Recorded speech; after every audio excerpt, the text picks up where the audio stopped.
Hello, hi, namaskar everyone. Just give me a quick update. Am I clearly audible and visible to all the participants? I hope the screen which we have shared is properly visible. I am clearly visible and audible to you all. And with that, let us get started with our discussion. So what are we going to do in this session? As you can read it, mathematics complete revision. So before your JEE April attempt, we are going to revise your entire mathematics. Yes, the whole of mathematics. So I welcome you all. I can read all the comments. Good to have you all. Good to have you all, everyone. So good evening. Hi, namaskar. Great, great, great. So let us get started with our discussion. So in this discussion, we'll be covering, of course, calculus, algebra, coordinate geometry, vectors in 3D, trigonometry, everything. A lot of questions we'll be discussing, and thus, yes, the motive remains simple. With the help of questions, we'll be revising you or making you revise the concepts as well. So let us get started with this amazing marathon session where we'll be revising a lot of concepts, a lot of insightful details, formulae, of course, with a lot of previous year's questions. With that, you will get the idea about the most predictable questions as well. What could be asked in this upcoming attempts of your shift? What could be the most predictable questions? What kind of questions are appearing? Based on that, we have done a proper analysis and made and developed this session.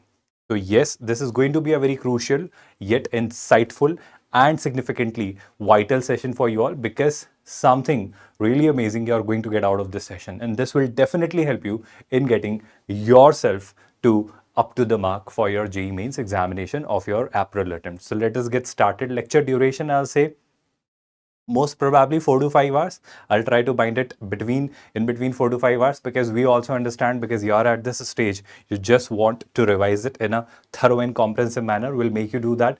We'll not do anything unnecessary here in this session. We'll straight away start with our revision. Can we get started with that? So yes, here we are with this first question for the day. It is from probability. As you all can see, what does it say? It says a fair die is thrown until 2 appears. Then the probability that 2 appears in even number of throws. What is the question? In even number of throws. So what is the meaning of this line? That we want 2 in even number of throws. So I hope you're understanding the meaning of the line in even number of throws. It simply means that here, what is the probability of having 2? Sir, the probability of having 2 is 1 by 6.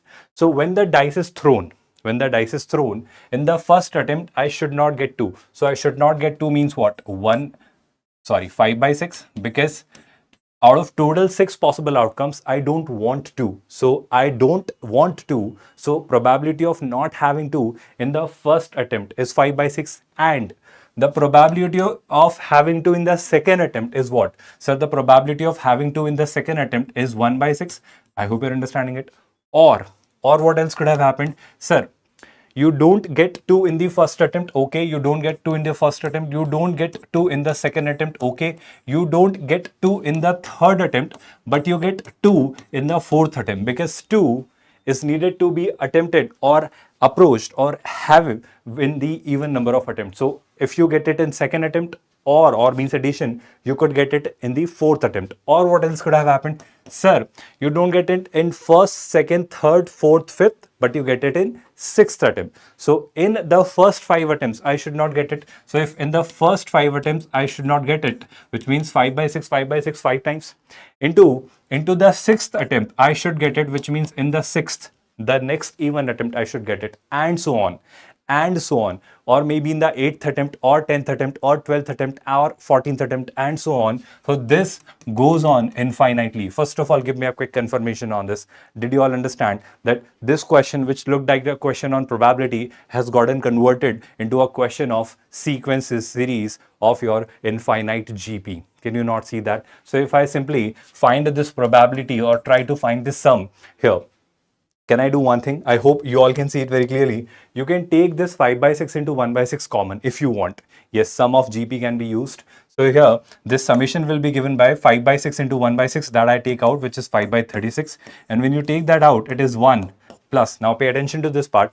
5 by 6 into, sorry, it is not 1 by 2. I'm really sorry. It should have been 1 by 6. I don't know. Mistakenly, I have written it as 1 by 2. I'm really sorry for that. So it should have been 1 by 6 here.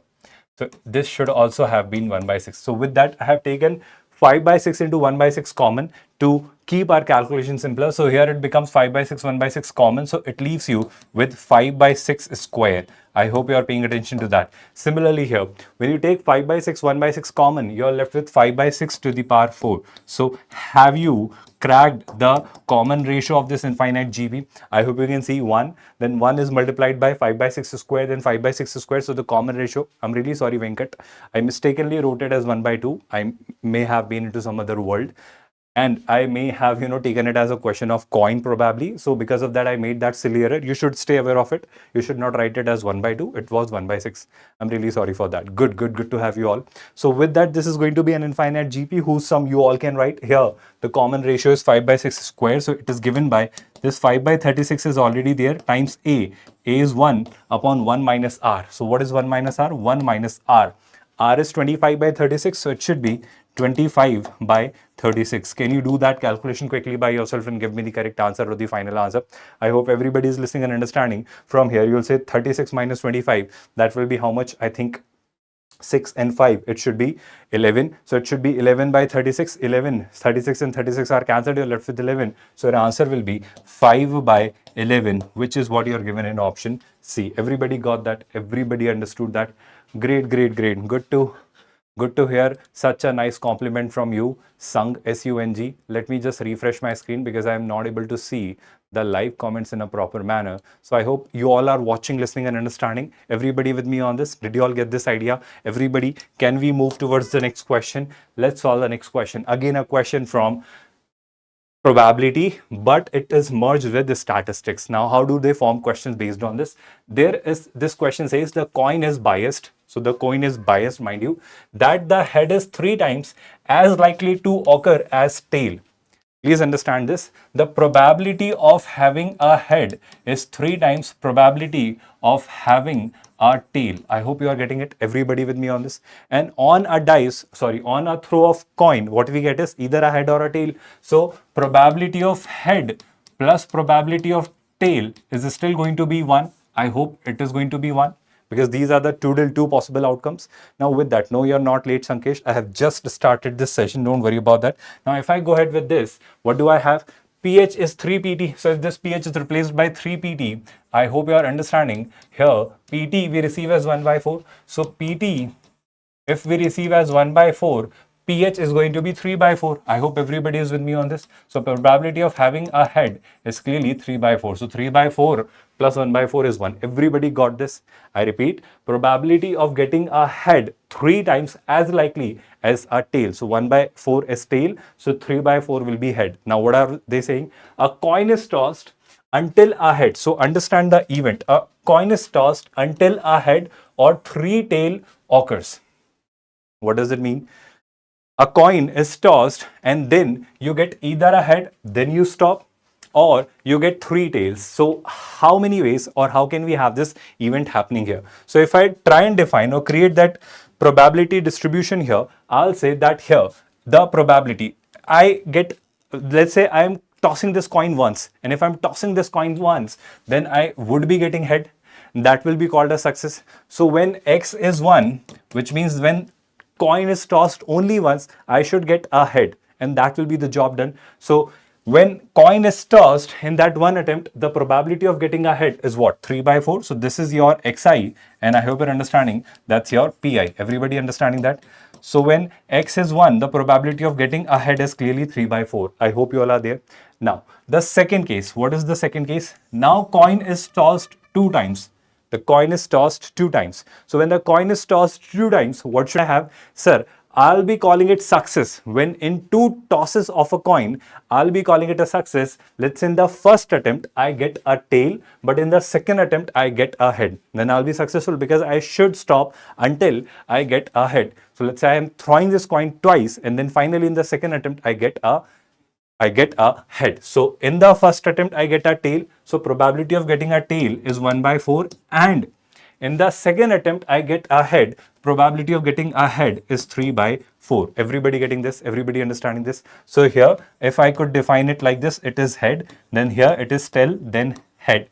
Everybody understanding this? Now when a coin is tossed 3 times, This is where I'll stop, because when I attempt 3 tails, my job is done. So when a coin is tossed 3 times, what can happen? Sir, I'll be calling it a success in 2 cases. Either I get a tail and then a head. So ultimately, when I get a head, I stop. Or the third case, what is that?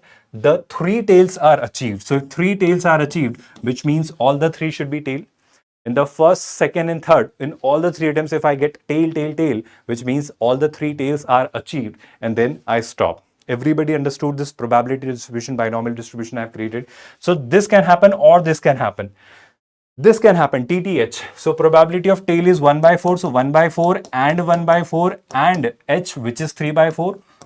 Or means TTT. So what is TTT? So probability of T is 1 by 4. So 1 by 4, 1 by 4, 1 by 4, that is 1 by 4 cube. Everybody give me a quick update on this. Did you all understand this? Everybody with me on this? Are you all there? Did you all get this idea clearly? Now with that, when I finally give you the final conclusion that what these values are going to be. So this is 3 by 4. This, when simplified, clearly is 3 by 16. Correct me if I'm wrong. This here will be 3 by 64 and it is 1 by 64. So 3 by 64 plus 1 by 64 is 4 by 64 and 4 by 64 is 1 by 16. So can I replace this particular part by 1 by 16? Are you all there? Everybody listening and watching and understanding? Are you all there? Participants, just give me a quick response. And here, when I go ahead with this, what are we asked? Then the mean of x. So here, the mean of x is given by your EX. I hope you remember that.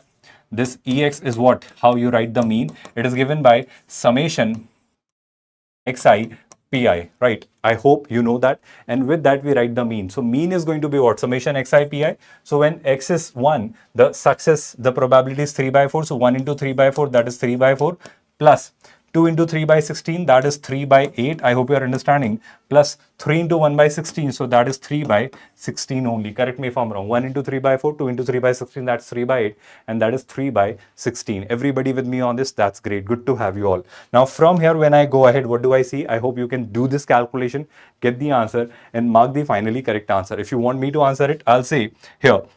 If I multiply a 4 here in numerator and denominator, if I multiply a 2 here in numerator and denominator, I'll have 16 in the denominator, and in the numerator 12 plus 6 plus 3. So 12 plus 6 plus 3. 12 plus 6 is how much? 18, and 18 plus 3 is how much? 18 plus 3 is 21. So your answer will be 21 by 16. Option C is needed to be marked. Everybody got this? All the participants? Now from here, when we go ahead with the next question, in a frequency distribution, that's good Venkat, that's good Dubey. Keep answering like this, keep responding like this. That helps me in understanding. You all are attentively and actively listening and watching this. With that, let's solve the next question. What does it say? In a frequency distribution, the mean and median are 21 and 22 respectively. Then what are they asking you? The mod. Always remember, and keep this formula with you, that mod is always 3 times of median minus 2 times of mean. Always remember this. Keep this formula written somewhere in your formula book where you are going to revise it in the 11th hour right before your examination, because this is somewhere could be used in your examination. So yes, this is such a straightforward question, and with that, when you are asked mod, this mod will be given by 3 times mean. What is mean? Here, the mean and median. So mean is 21 and the median is 22. So 3 times median. Median is what? 22 minus 2 times mean, which is 21. So will you do it by yourself from now? I hope it is absolutely doable, clearly doable, and with that you can get the final answer. That's good Venkat, that's great everyone. With that, when I go ahead and solve the next question, yes, from statistics, a short question based on variance and standard deviation will be asked. You can stay assured of it. Or they may ask you a question from on mean or median or deviation based questions. So something like that you can surely expect from this particular chapter, which is your statistics. So please remember, this is going to be a bonus chapter from a plus 4 marks. You can definitely get in a short manner, because everybody is going to get plus 4. So that's why we are calling it the bonus part. Here, if I go ahead with that, what are we given? The mean and the standard deviation of 100 observations. So the number of observations is 100. Remember that. And the mean is given as 40. Okay. And the standard deviation is given as 5.1. Well, remember that. By mistake, one observation is taken as 50 instead of 40. So one observation originally was 40, but they have taken it as 50. So there is a problem that it was supposed to be 40, but they did take it as 50. No worries with that. Good evening, hello, hi, namaskar everyone. So if the correct mean and the correct standard deviation are mu and sigma, then what will be the value of 10 mu plus sigma? This is a basic standard straightforward question based on your formula of standard deviation variance. But there is a simple catch that they have taken an incorrect data. So first of all, let's correct that data. So if I first of all talk about the mean, what is mean here? So the mean, the incorrect mean is 40.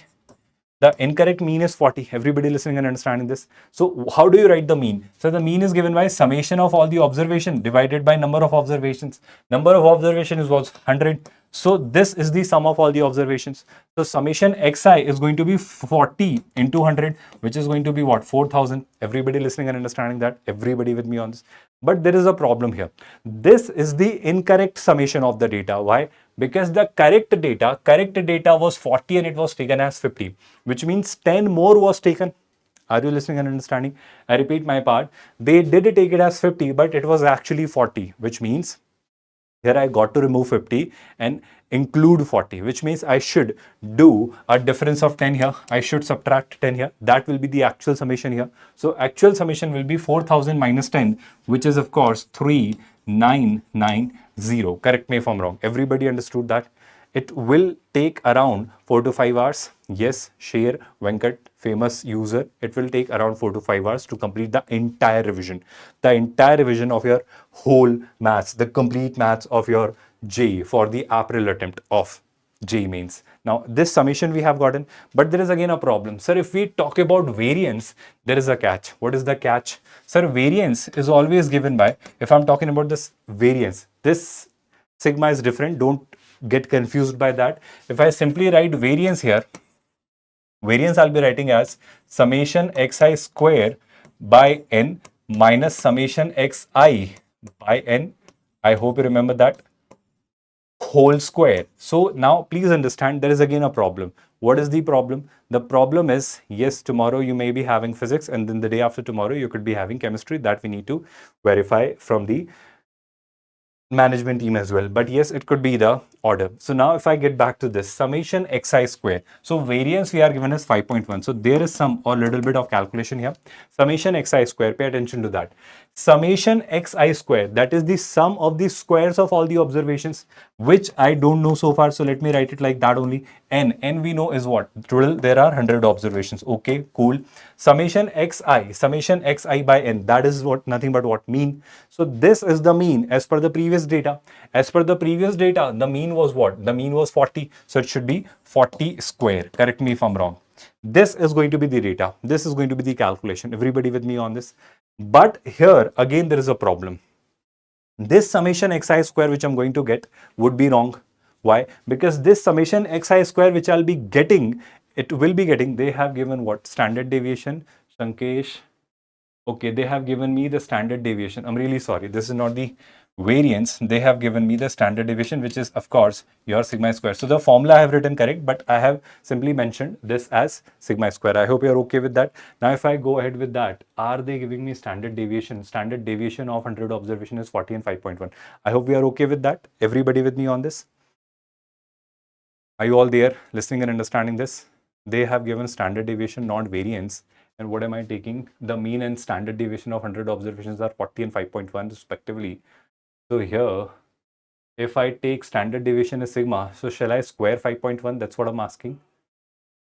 Because if I take 5.1 square, I mean, let me just check it once again. If the correct mean and the correct standard deviation are mu and sigma respectively. I hope the rest of the things are going great. Okay, I'm really sorry for that. I took it as variance. I did not read it properly because most of the times they give mean and variance. So I mistakenly took it as variance, but it was standard deviation. Right. So that's the only correction we need to make. Otherwise, the rest of the things are great. Everybody with me on this? So if I simply move ahead with this, this is the standard deviation, right? So give me the relation between standard deviation and variance, students. Everybody with me so far, first of all? Great, good to have you all. Now give me the relationship between standard deviation, variance. I hope you remember that standard deviation and variance are simply related. So if I talk about variance here, 5.1 needs to be squared because this is the standard deviation. Are you all listening and understanding that?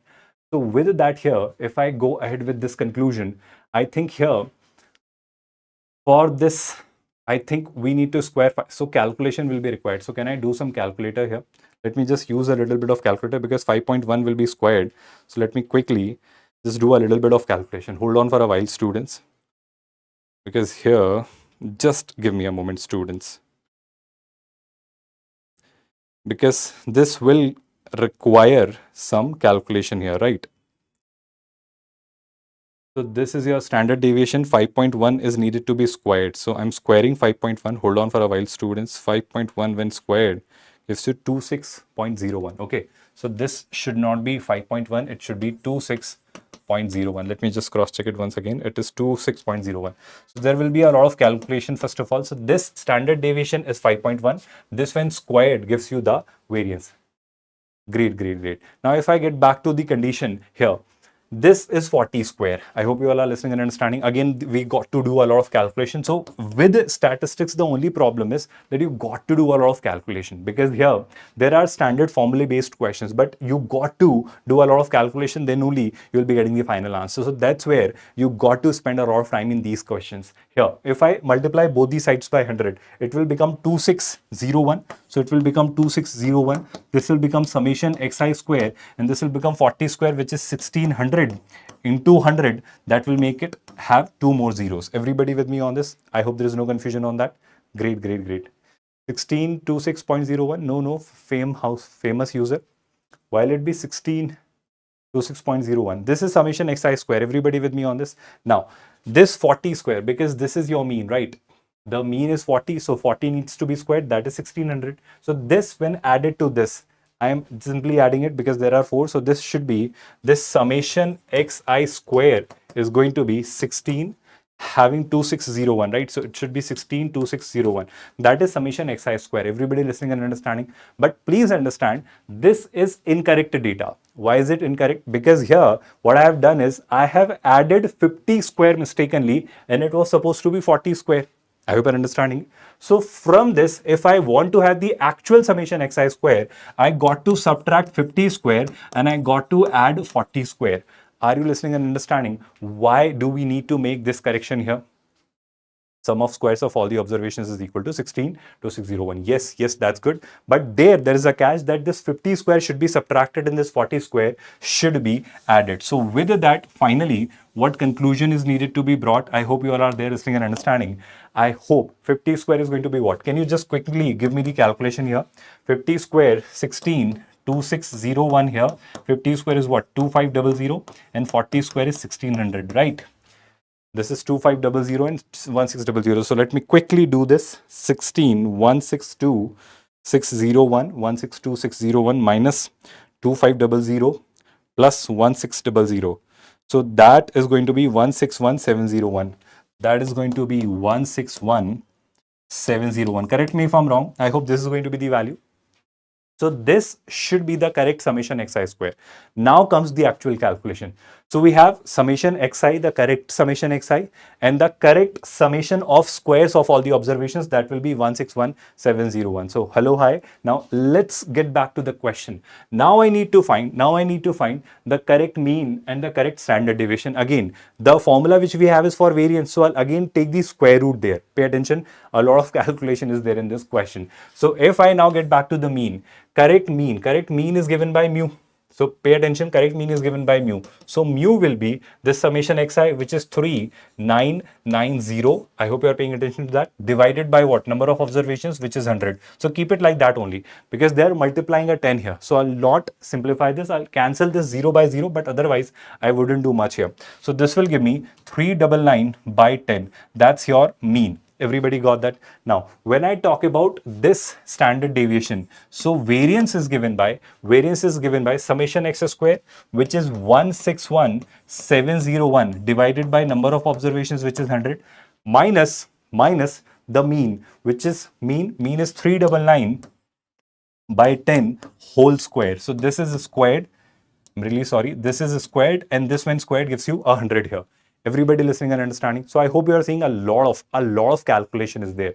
With that, when I go ahead or when I move ahead, what do we see? I hope you are paying attention to that. Sigma square here is given by, mind you, this is sigma. Again, the mistake which I committed was that we need to take the standard deviation. So first of all, let's calculate the sigma square.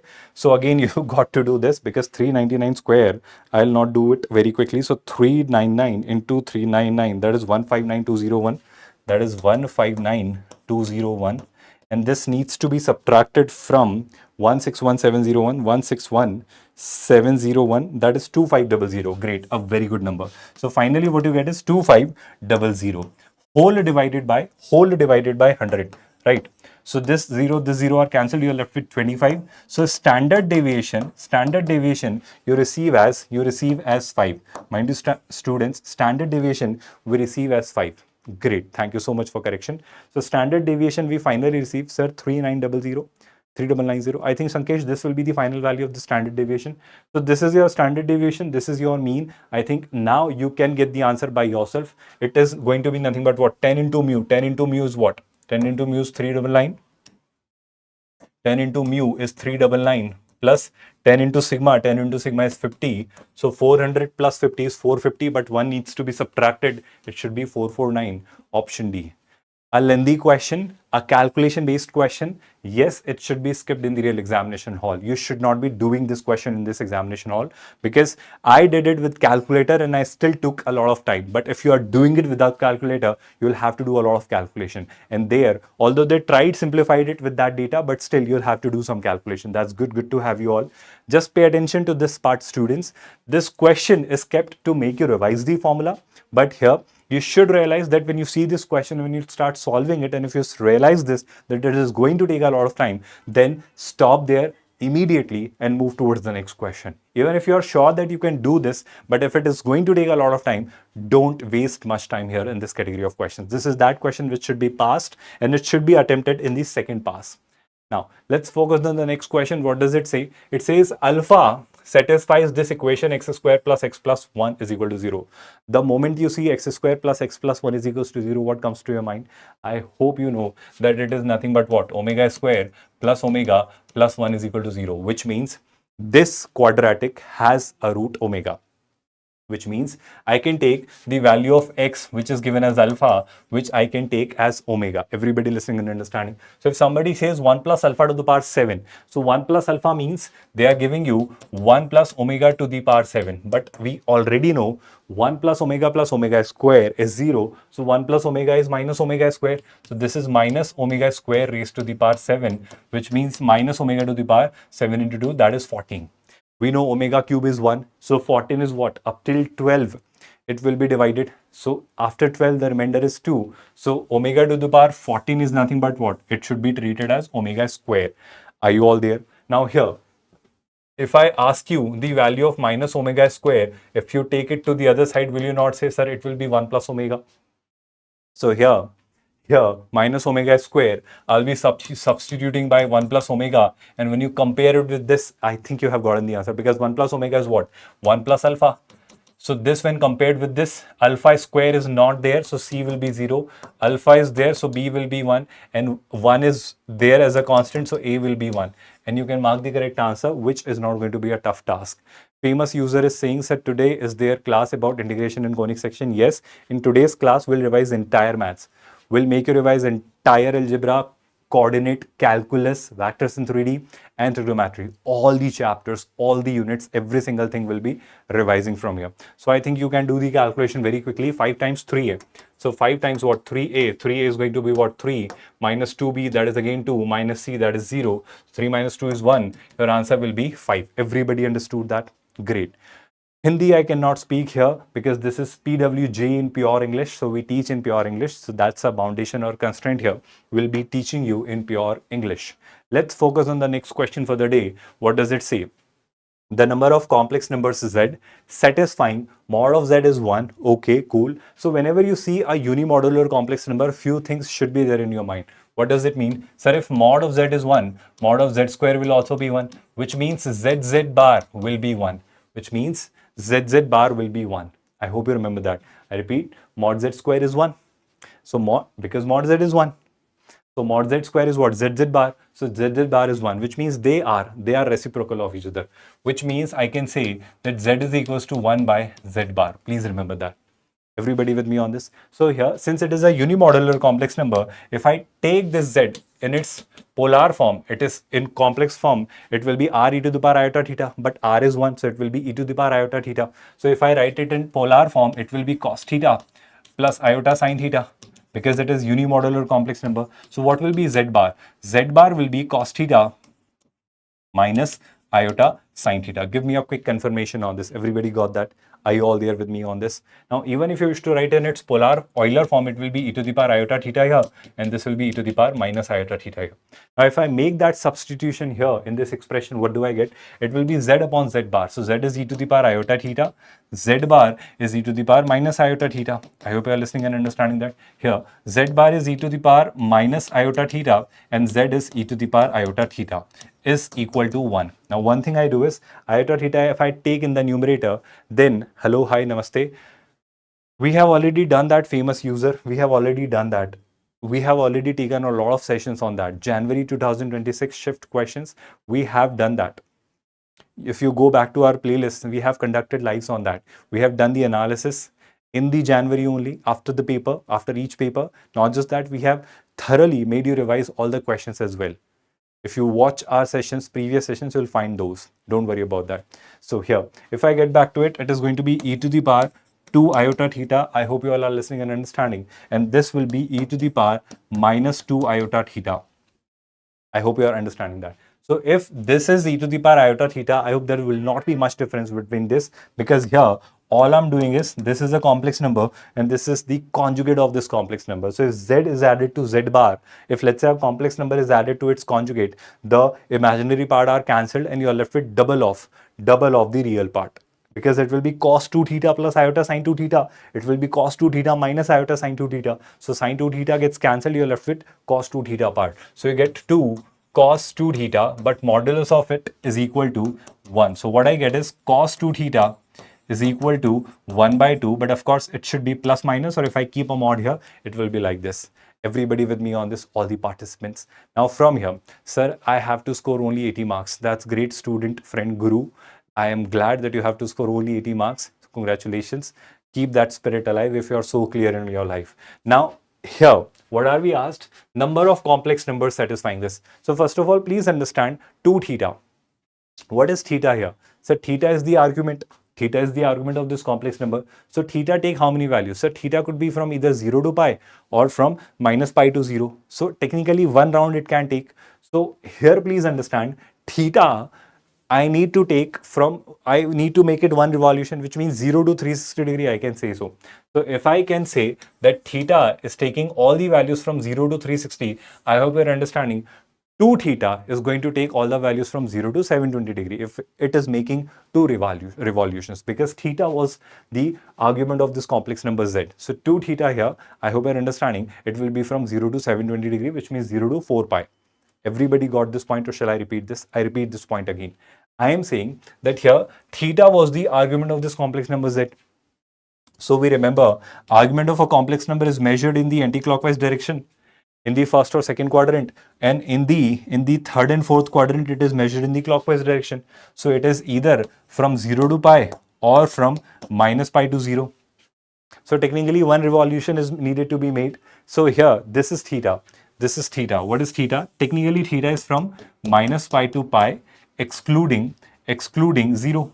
Theta is from minus pi to pi excluding minus pi. I hope you remember that. So here, if this is the range of theta, can I say something about 2 theta? So 2 theta will be from minus 2 pi to 2 pi. Everybody listening and understanding that result first of all. Everybody with me on this? Are you all there?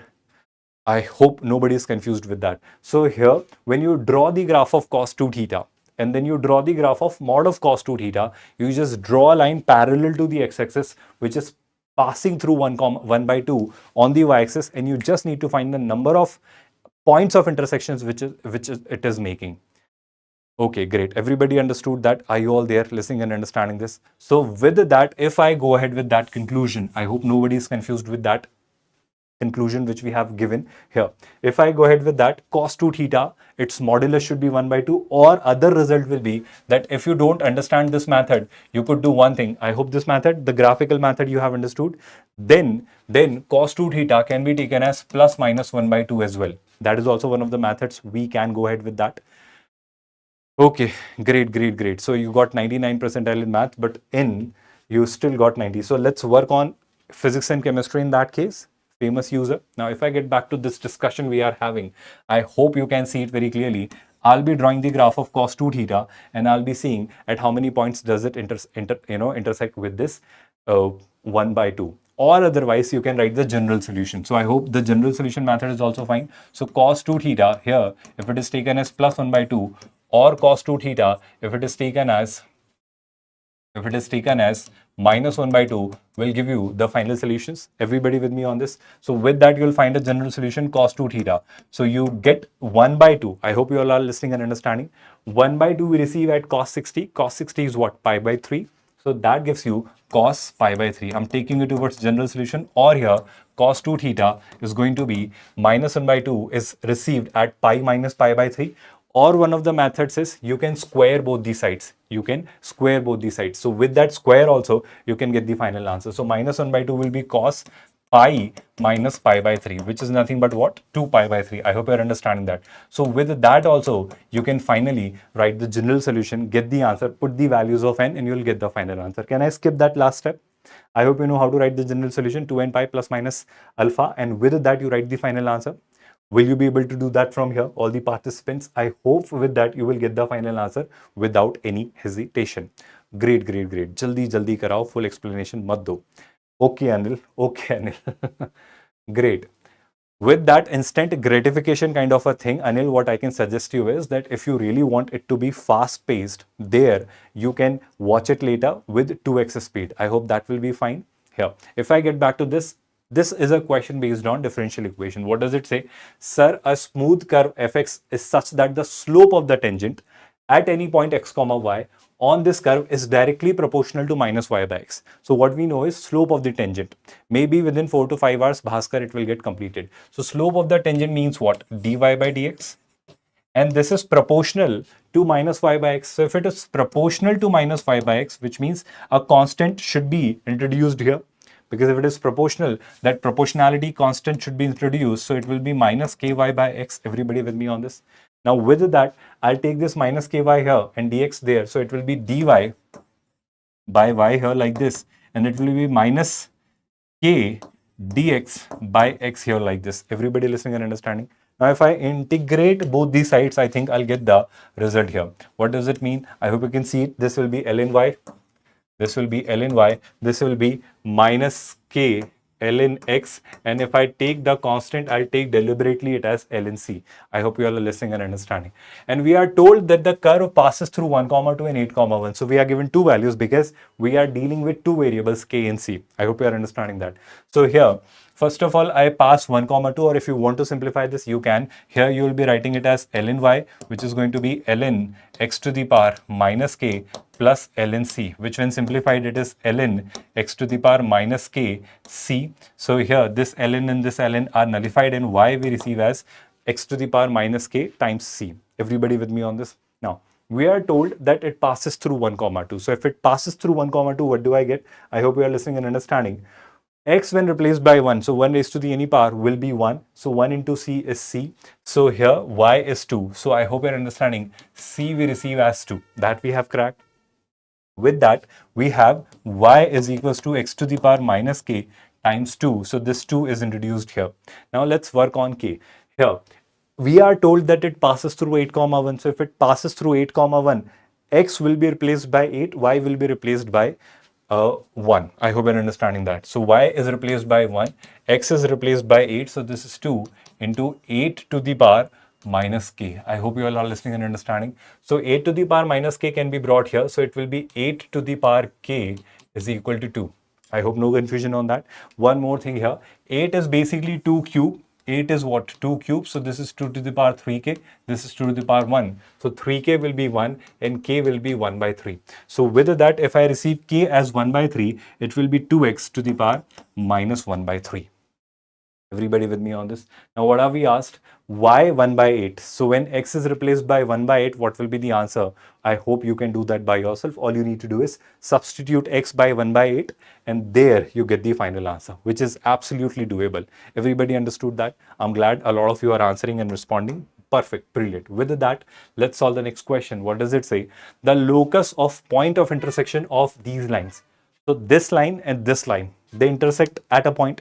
But the problem here is that this line and this line have an arbitrary constant k. So how do we deal with that?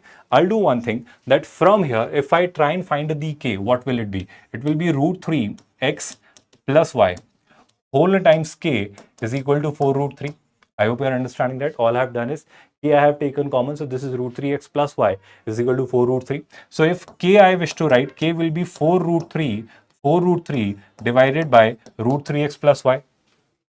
This is the value of your k which you have received from here. Now from here, what we do one thing is that here, this value of k I can substitute here. So this when substituted here, it is root 3x minus y minus 4 root 3 times k. So that is again 4 root 3. So this needs to be squared divided by root 3x plus y is equal to 0. So if it is equal to 0, it can be written like this. So this root 3x minus y should be multiplied with root 3x plus y. So it is a minus b, a plus b, which is a square minus b square. So a square minus b square is what? Root 3x whole square. That is 3x square minus y square is equals to 16 into 3. That is 48. So here I get x square by 48 is what? 16. And this is y square by 48 is equal to 1. Correct me if I'm wrong. First of all, x square by 16, y square by 48 is equal to 1. Sir, backlog in complete JEE main syllabus. Within these 2 days, watch these sessions that can help you. Equate, can solve. That's good, Deepak Bharadwaj. That's brilliant. I think now our job is to simply find what? Find the eccentricity. So if somebody is asking you the eccentricity, remember the catch here. Remember the catch here. This is still a simple decent hyperbola. So for this hyperbola, the eccentricity is given by e square is equal to what? 1. Since it is hyperbola, it will be 1 plus b square by a square. Don't go for the conjugate one. So here it is decent. I hope you can clearly see your answer is going to be 1 plus 48 by 16. 48 by 16 is how much? 3. 3 plus 1 is 4. So E should be 2. That is going to be the eccentricity. Everybody understood that? I'm glad some of you could got it. That's good, killer gaming.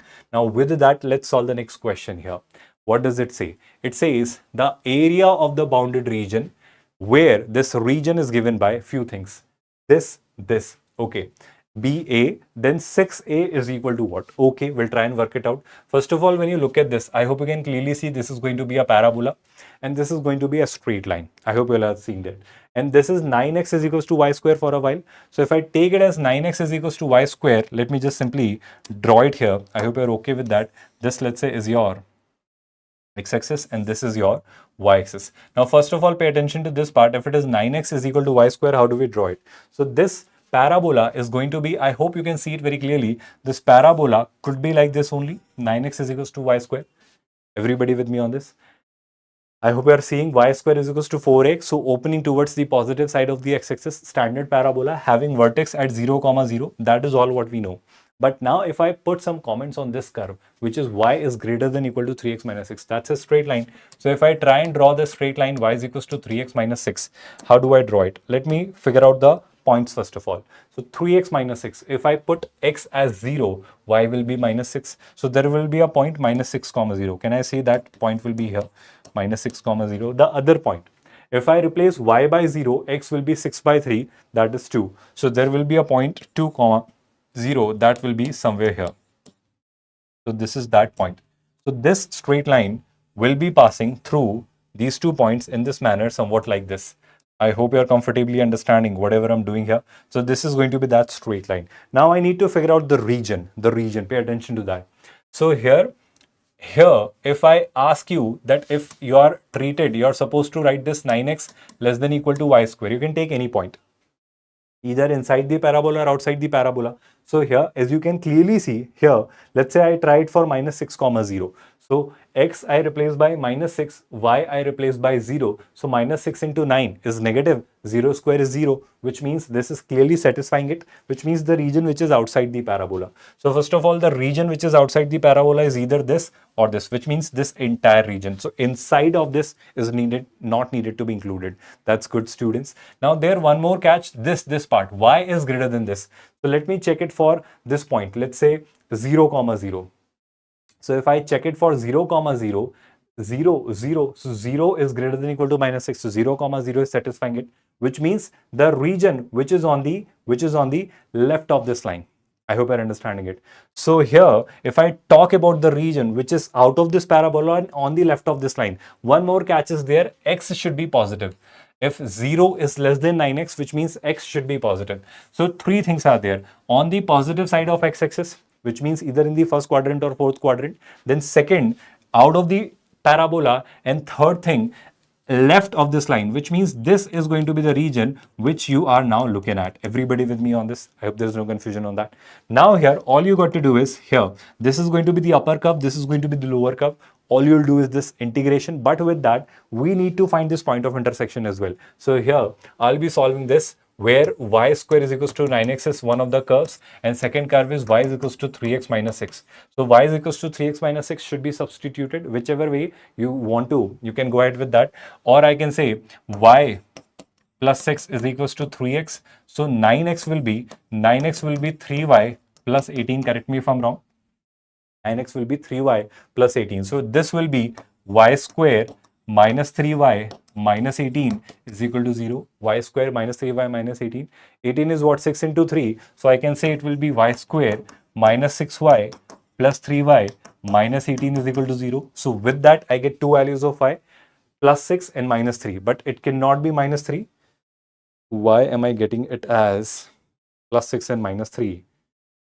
Because if it is plus 6, how can it be 2, 0? Am I making any mistake here, students? Or what about the upper area? Which upper area, students? This is going infinitely. This is not a bounded region. I need a bounded region. Mine too. What about the upper region?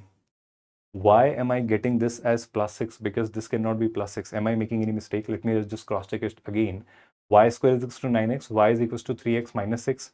So y plus 6 is 3x, which means 9x will be 3y plus 18. So that when substituted here, this gives you what? Y square minus 3y minus 18. So minus 3y I write as minus 6y plus 3y because it is minus 18. So it should be plus 6 and minus 3. So this point cannot be plus 6. Correct only, sir. Then why am I getting this as 2, 0? Will it be 2, 0 here? Because x coordinate cannot be 6 here. Am I making any mistake here? Because I think x coordinate, this point is 6 here. That point be minus 3. How can it be minus 3 if it is on the positive x-axis? Are we doing any mistake here, students? But if it is minus 3, it should be on the negative side of x-axis. Y square minus 3y minus 18. Yes, that's exactly what we have done. Yes, Anil Chauhan, that's exactly what we have done. Upper area, first of all, let me answer this part. Deepak is asking upper area. Upper area is infinitely huge. So that is not a bounded region. We need the bounded region. So x is positive. So this region on the right of it, x is positive. Second, out of this parabola and on the left of this line. So this will be, we are finding y. Acha, yes. This is why I did not notice. This is why this is not x. So when y is 6, thank you so much for correcting that. When y is 6, it will be what? Y is 6. So we have found 6. 6 plus 6 is what? 12. 12 by 3 is 4. So this is still 4. So why is it 4 if it is 2? There is still a catch here. Or the second thing is, okay, yes, y will not be taken as 6, y will be taken as minus 3 because it is in the fourth quadrant. So I'll be taking the negative value of y. So this point will be having the value of y as minus 3 because y being 6 will be here. So that we are not considering. We are considering this value. So y I'll take as minus 3. So when I put a minus 3 here, 6 minus 3 is 3. 3 by 3 is 1. So this point here is going to be 1. First of all, I hope you all are there. Yes, yes. Thank you so much for that correction. Now with that, when I go ahead, integration of upper curve is your parabola. Parabola is clearly your y square is equals to 9x. So if I take its lower arm, pay attention, its upper arm will be plus root 3x. I hope you're understanding. So I'm taking the lower arm of this parabola. Pay attention to that. So if I'm taking the lower arm of this parabola, it will be negative of root 3x. I hope you're understanding why am I deliberately taking this negative of root 3x.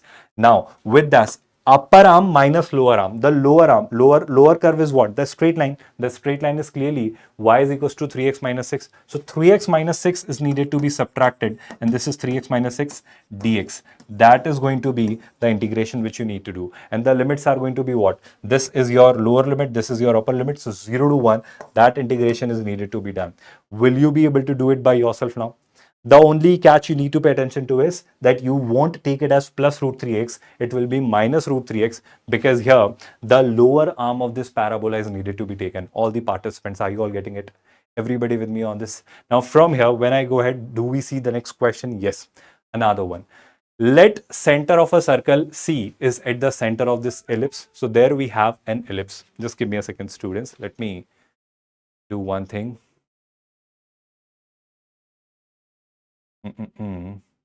Deepak is saying, sir, not root 3, it is 3. So I'm saying 3 only. Did I say root 3? Oh yes, it should be 3x. Where is my focus today? I'm really sorry. It should be root 9x, so it should be 3 times root x. I'm really sorry for that. I'm in a different world today. I'm really sorry. Now, here. Okay, thank you so much for that, Satyarth. With that, now when we go ahead with that, here we have this ellipse. We are given this ellipse here. Now with that ellipse, what we see is we are told that this ellipse has a center C. Great. Now if I talk about this ellipse, it will have this as major axis, this as minor axis. Why am I saying so? Because A is greater than B. Are you all listening and understanding that? Yes, yes, Deepak, we have made that correction. Now with that, this is your ellipse. Now C passes through the foci F1 and F2. So there is a circle which is passing through the foci. So this ellipse has foci, let's say F1 and F2. And with these two, from these two foci, there is a circle which is passing. So let me draw a circle which is passing through these two foci. I hope this is how the circle could be drawn. Okay, so I haven't taken it very properly, because in that case, ellipse size should be reduced a little, because they are intersecting at 4 points, right? So let me just make a small correction here. This ellipse will be a little smaller like this. So here, let me just grab this ellipse here. Or I'll simply do it like this. This is the ellipse which we have picked, but it cannot be chosen. Okay, hold on for a while. I'll just redo this whole part.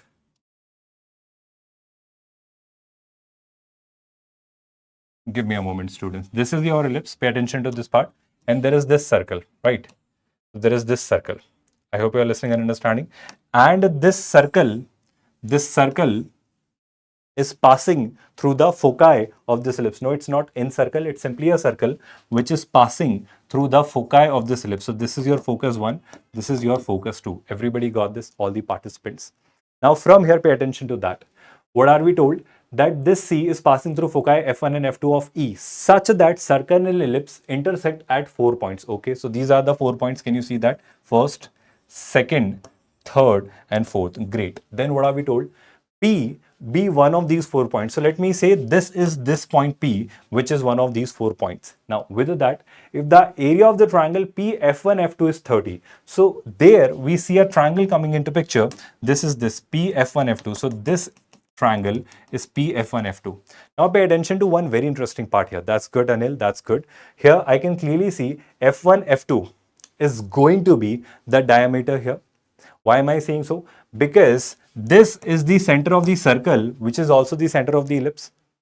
And through this center, this F1, F2, this chord is passing, so it is going to be the diameter. All the participants with me. And this triangle's area is said to be 30. So area of a triangle, which is luckily here, is a right angle triangle. I hope you can see PF1, F2 is a right angle triangle. I hope you can see it very clearly. So with that, will I not say it is going to be half base into height? So it is going to be half base. Can I take base as PF2 and height as PF1? Are you all listening and understanding that? So with that, it is going to be 30. Half is half. What is PF1? PF1, do I know any of these? Now pay attention to this.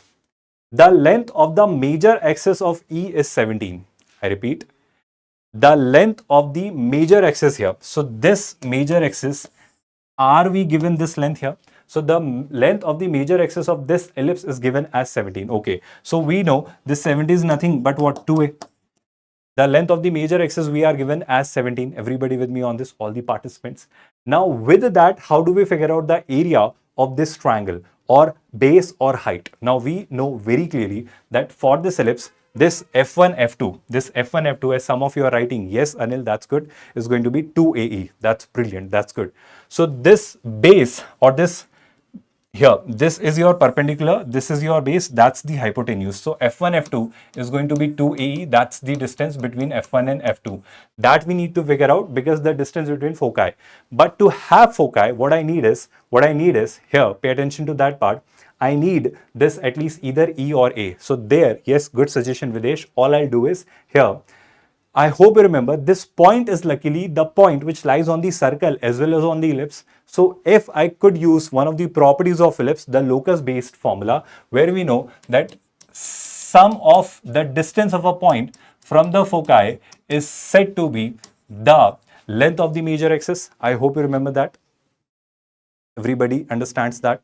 Now with that, when I go ahead with this conclusion, PF1 plus PF2, we get one more relation. So we got one relation between PF1 into PF2, that is 30 into 2, which is 60. So we receive 60 as PF1 into PF2. And second relation we receive is that PF1 plus PF2, this summation we receive as 2A, which is nothing but what? 17. Everybody with me on this?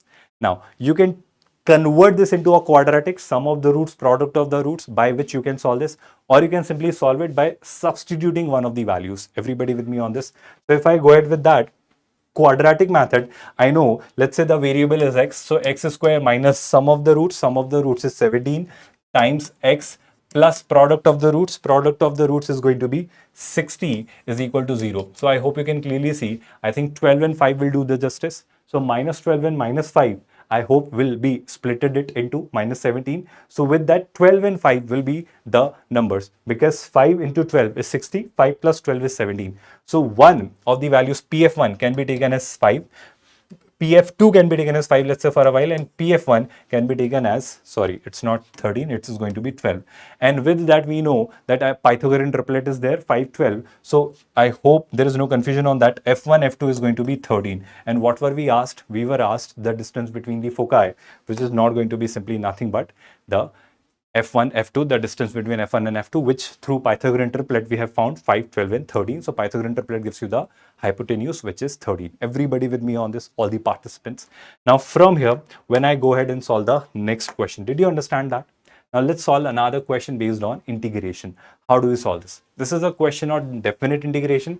Here, when you see cos x and sin x come into picture, the best thing is convert it into tan and sec by taking cos common. So let me try and do that here. When I go ahead with that, I'll take, let's say, cos x cube common from the denominator.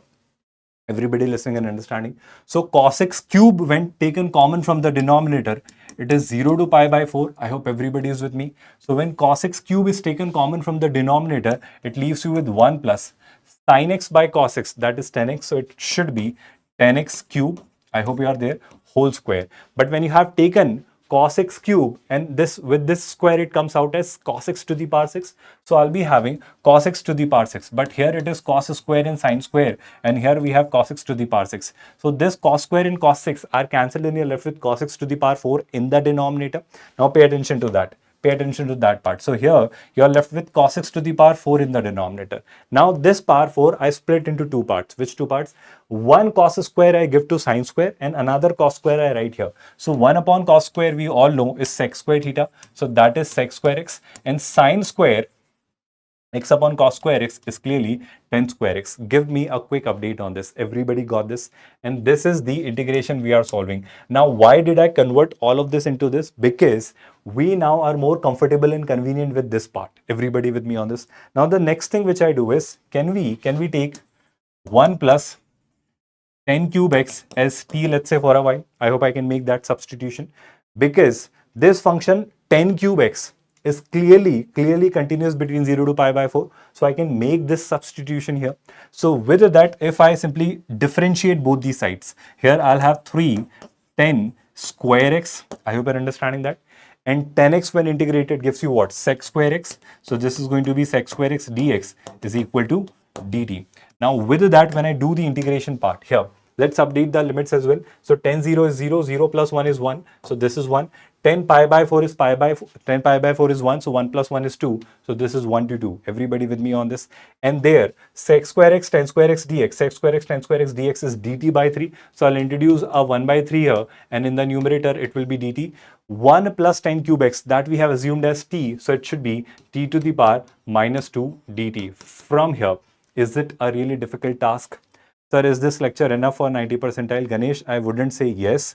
It depends on your preparation. If you have been preparing sincerely for a while, for the up till this stage, then yes, 90 percentile could be attained, but you should be thorough with all the concepts, the theoretical part. And if you're revising the questions with this, then yes, for 90 percentile, it is always sufficient, because from this session, you can definitely expect minimum 4 to 5 questions in your examination. Definitely. Similar kind of questions you could be seeing.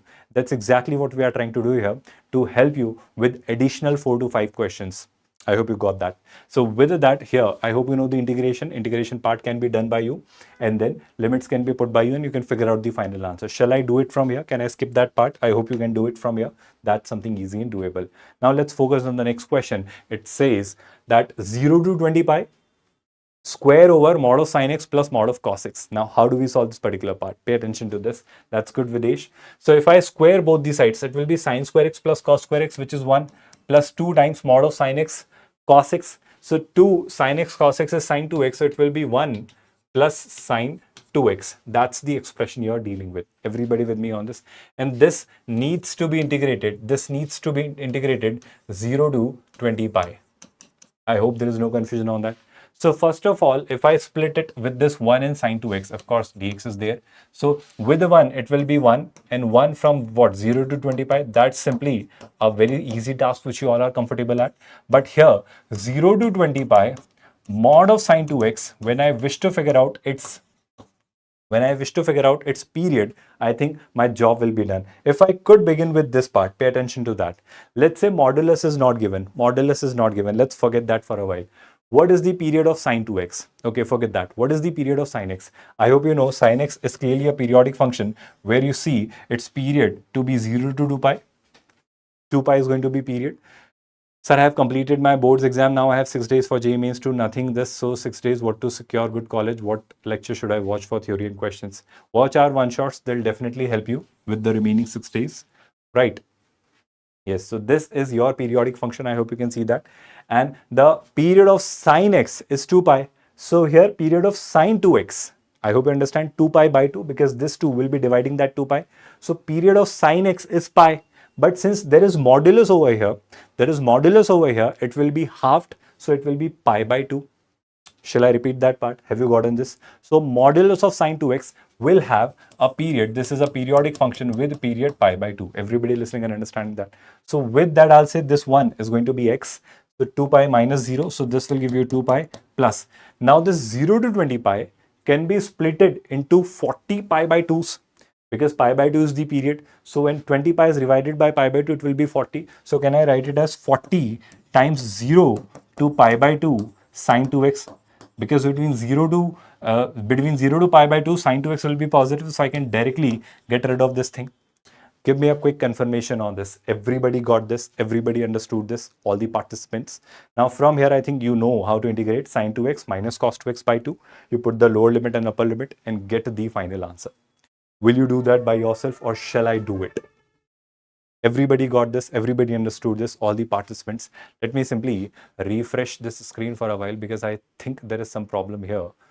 With my end, I cannot see or read the comments here. Let me just refresh it for a while. I hope you all are there, listening, watching, and understanding. Now with that, when I go ahead, I hope you all are there. Let's solve the next question from here. What does it say? This is again a question, standard question. First of all, yes. Watch the recorded. I'm glad that you'll watch the recorded at least. That's good. Here, if I take something common from here, I think I'll get something decent out of this. Right? Great, great, great. Now here, what I'll do is I'll simply, let's say, take x to the power 23 common from here. I repeat, I am going to take x to the power 23 common from here. But in what manner? Pay attention to that. This is 1 by x, this is 1 by x cube, and there integration is needed to be done. 23rd root of, 23rd root of, can I say this is 3 by x to the power 24 plus 1 by x to the power 26?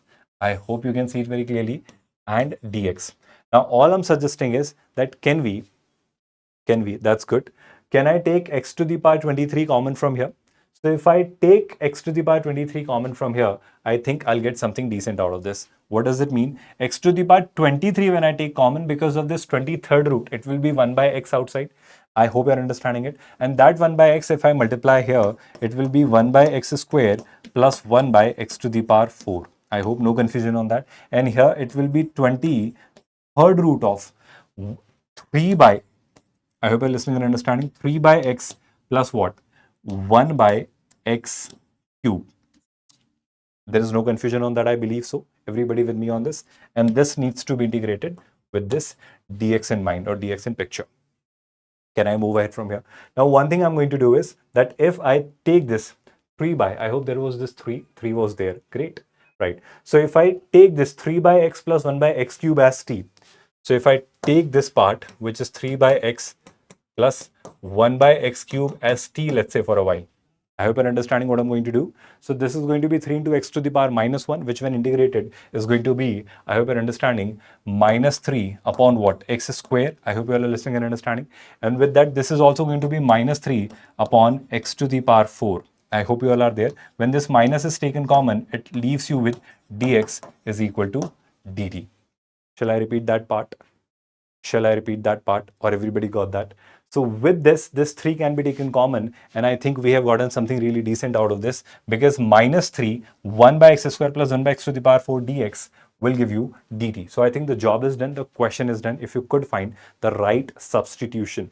With that, all I'll say is that here, I hope you're paying attention to that. 1 by x square plus 1 by x to the power 4 dx can be substituted by minus dt by 3. So that substitution I'm making, minus 3 will be there in the denominator, I think, yes. So it will be minus dt by 3. So I'm writing it as minus 1 by 3. And then what do I have next? Pay attention to that part. Here, this part vanishes, and this is 23rd root of this, which is t. So this is t to the power 1 by 23. So all you are doing is you're integrating t to the power 1 by 23. So from here, again, it is a simple, easy and doable task, which you all are good at. Here you will be having minus 1 by 3 times. Here, t to the power 1 by 23 when integrated is going to be t to the power 1 by 23 plus 1. I hope you are seeing it very clearly, upon 1 by 23 plus 1, which is going to be 24 by 23. All the participants with me?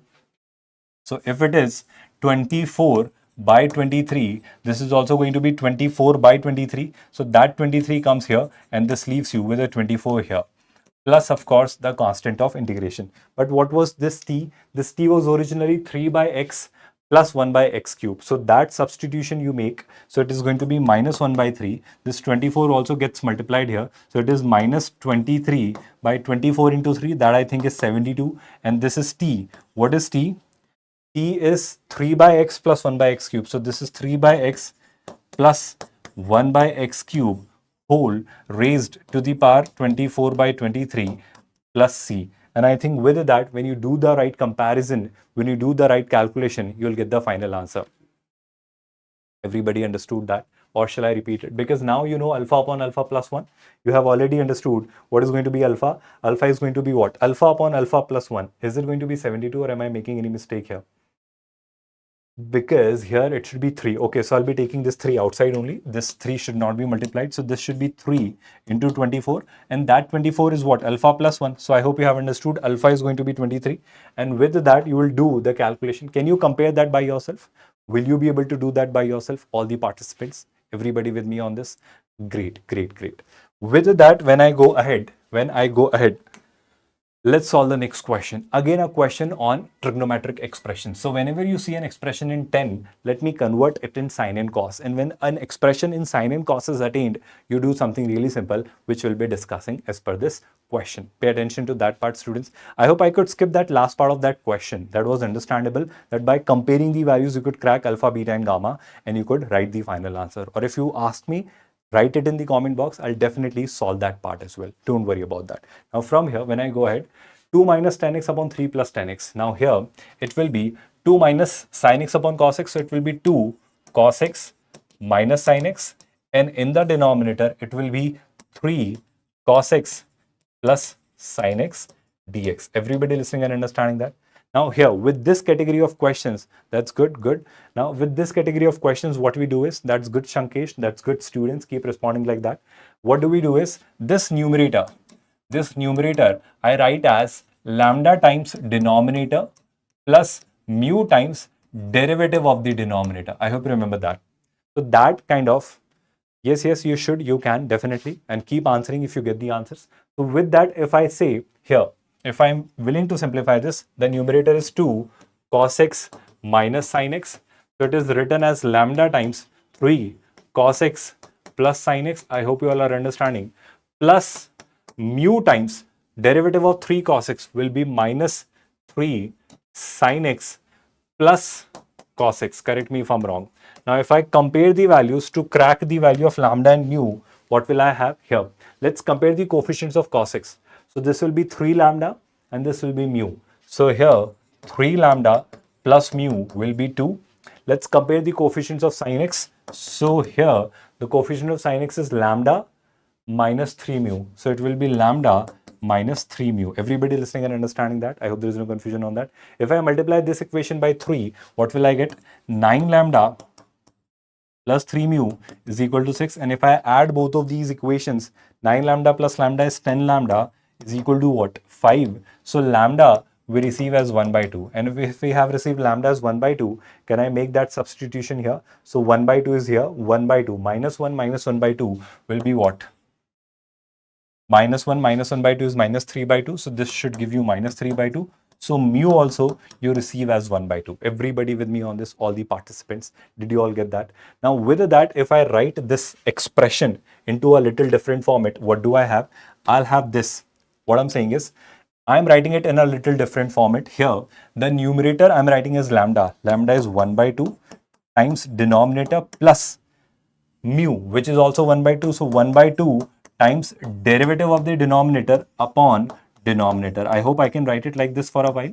I hope we can do that. Everybody with me on this.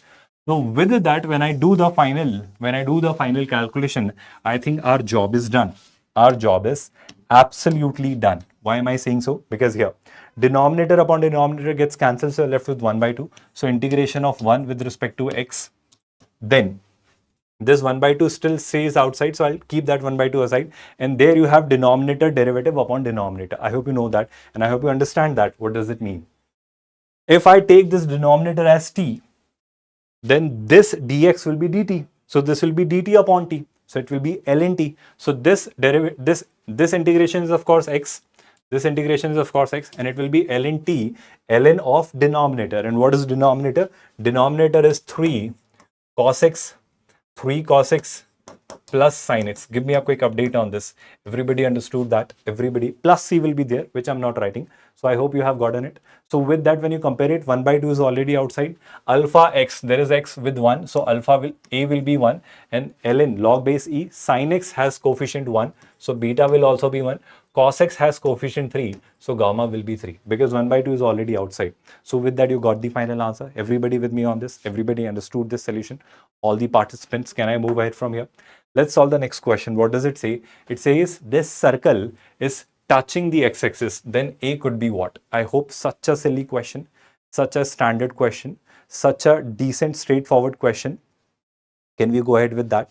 Good, Shankesh. That's brilliant. So with that, when I say that if this circle is touching the x-axis, I hope you can clearly see if there is a circle, it could touch x-axis something like this, let's say for a while. Let's say like this for a while, and of course it will be like this because its center is going to be 3, 4. its center is going to be negative half of the coefficients of x and y. So it will be 3 comma 4. So this is the point where the center of the circle lies. So it will be touching this x-axis like this only. So here all I'm saying is that this distance, can you help me with this distance? Because if it is touching the x-axis, this distance will be given by what? 4. I hope you're understanding this, because this point here is 3 comma 4, and if this is the x-axis, this distance is y coordinate here will be the radius here. All the participants with me. Now one thing is sure here, if I figure out its radius, we have cracked it as 4, but can you help me with its radius with this formula under root over g square plus f square minus c? So g square we all know is 3 square, which is 9, f square is 4 square, which is 16, minus of this, which is what? 25 minus a square. Everybody with me on this, all the participants, and that we have already cracked as 4. So here 25 are cancelled, there you are left with a square, so it should be mod of a, because under root over a square is mod of a, and mod of a is received as 4. What are we asked? Then a equals, so a should be plus minus 4, which is option B. I hope something really simple, easy, doable. Most of you must have cracked it. That's brilliant, students. Keep answering like this. That means that you are all are actively listening and understanding. This is a question based on differentiations. With that differentiation, the only challenge here is that it is a parametric differentiation, and this is differentiated twice. So there is a simple catch which you need to be aware of. If you are aware of it, do write the answer quickly. Otherwise, I am also going to do it within few next minutes. Here, first of all, can you help me with dy by dt here? And can you help me with the dx by dt here? So dy by dt, if I try and figure out 3 sec t, I hope you know sec t will be sec t 10 t. So it will be 3 sec t 10 t. I hope all the participants are listening and understanding. It is dy by dt, yes. What about dx? So dx by dt will be 3. 10 theta, we all know is sec square theta. So it will be sec square t. I hope all the participants are with me. Now, if I want to have dy by dx, I hope you remember that dy by dx here will be given by what? This divided by this. So sec t are cancelled, 3 and 3 are cancelled. So you're left with 10t upon sec t. You're left with 10t upon sec t, which also can be simplified further. 10t is sin t upon cos t. This is 1 upon cos t are cancelled. So dy by dx you receive as sin t. Pay attention to this. Dy by dx is a function of t. I hope you all are comfortable with that. Now from here, when I go ahead, what I need is, sir, we need d2y by dx square. Now first of all, let's understand the meaning of d2y by dx square. It means ddx of dy by dx. I hope you're understanding that. Dy by dx is sin t. So first of all, when I try to find ddx of sin t, I think there is a catch, there is a problem, because this sin t needs to be differentiated with respect to x. I think there is a problem. So I'll introduce t. So what I'll do is, if I introduce t, which means dt, so can I write it like this, sin t, and here dx by dt. I hope you're understanding what am I doing to do here. These are Newton-Leibniz coefficients. You can treat them like this, that dt and dt are nullified, and we are still left with ddx. But to differentiate sin t with respect to t, I had to introduce this dt. Everybody with me on this? So sin t, when differentiated with respect to t, gives you cos t in the numerator, and in the denominator it is dx by dt. And did we crack dx by dt? That was 3 sec square t. So this is 3 sec square t. When sec square t goes to the numerator, it is cos cube t. So it will be 1 by 3 cos cube t. What are we asked? We are asked the derivative d2y by dx square at t, which is pi by 4. So I'll replace pi by 4 here. And when you replace pi by 4 there, can you not crack that value by yourself? I hope you are in a good position to crack that value. Everybody understood that solution. Can we move ahead from here? Let's solve the next question from here. What does it say? This again is a question from AOD, application of derivatives. What does it say? It gives you that there is a function f of x by 3 plus 3 by x. So the moment you see x by 3 plus 3 by x, can you not use AMGM inequality? You can use AMGM inequality. That also can help you very clearly with this expression here, plus 3 when x is not 0. This is a strictly increasing function in this domain. Okay, cool. And strictly decreasing in this domain. Perfect. And this is what we need to figure out. Now, how do I do this? Pay attention to this part.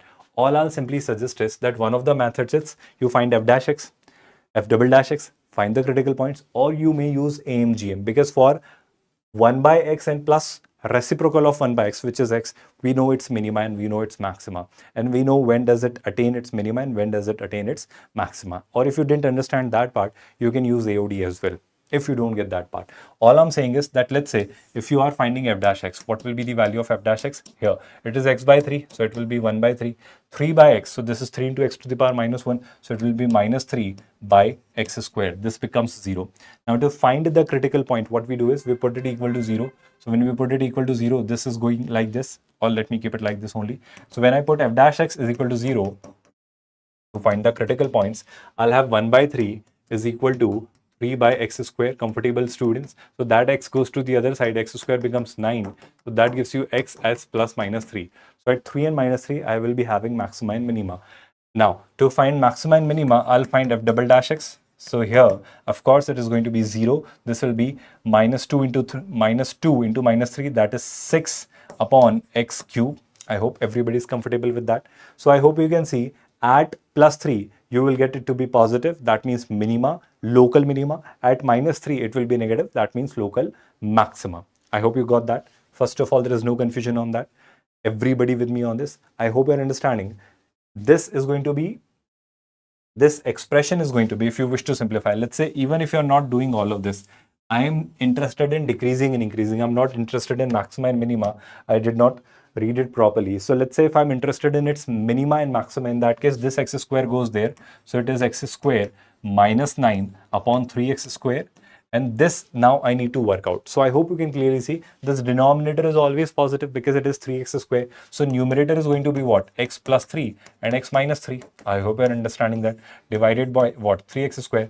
So if I try to work out the nature, the positive or negative value of this f dash x, I think I can say a lot about this by looking at this x plus 3 and x minus 3, because here I hope you know that minus 3 and 3 plus minus plus, and for quadratic you already know that less than negative value of the smaller root and greater than positive, greater than the greater value of the bigger root, you will always have it to be positive, and between the roots it is negative. Upward facing parabola, I hope you know all these basics.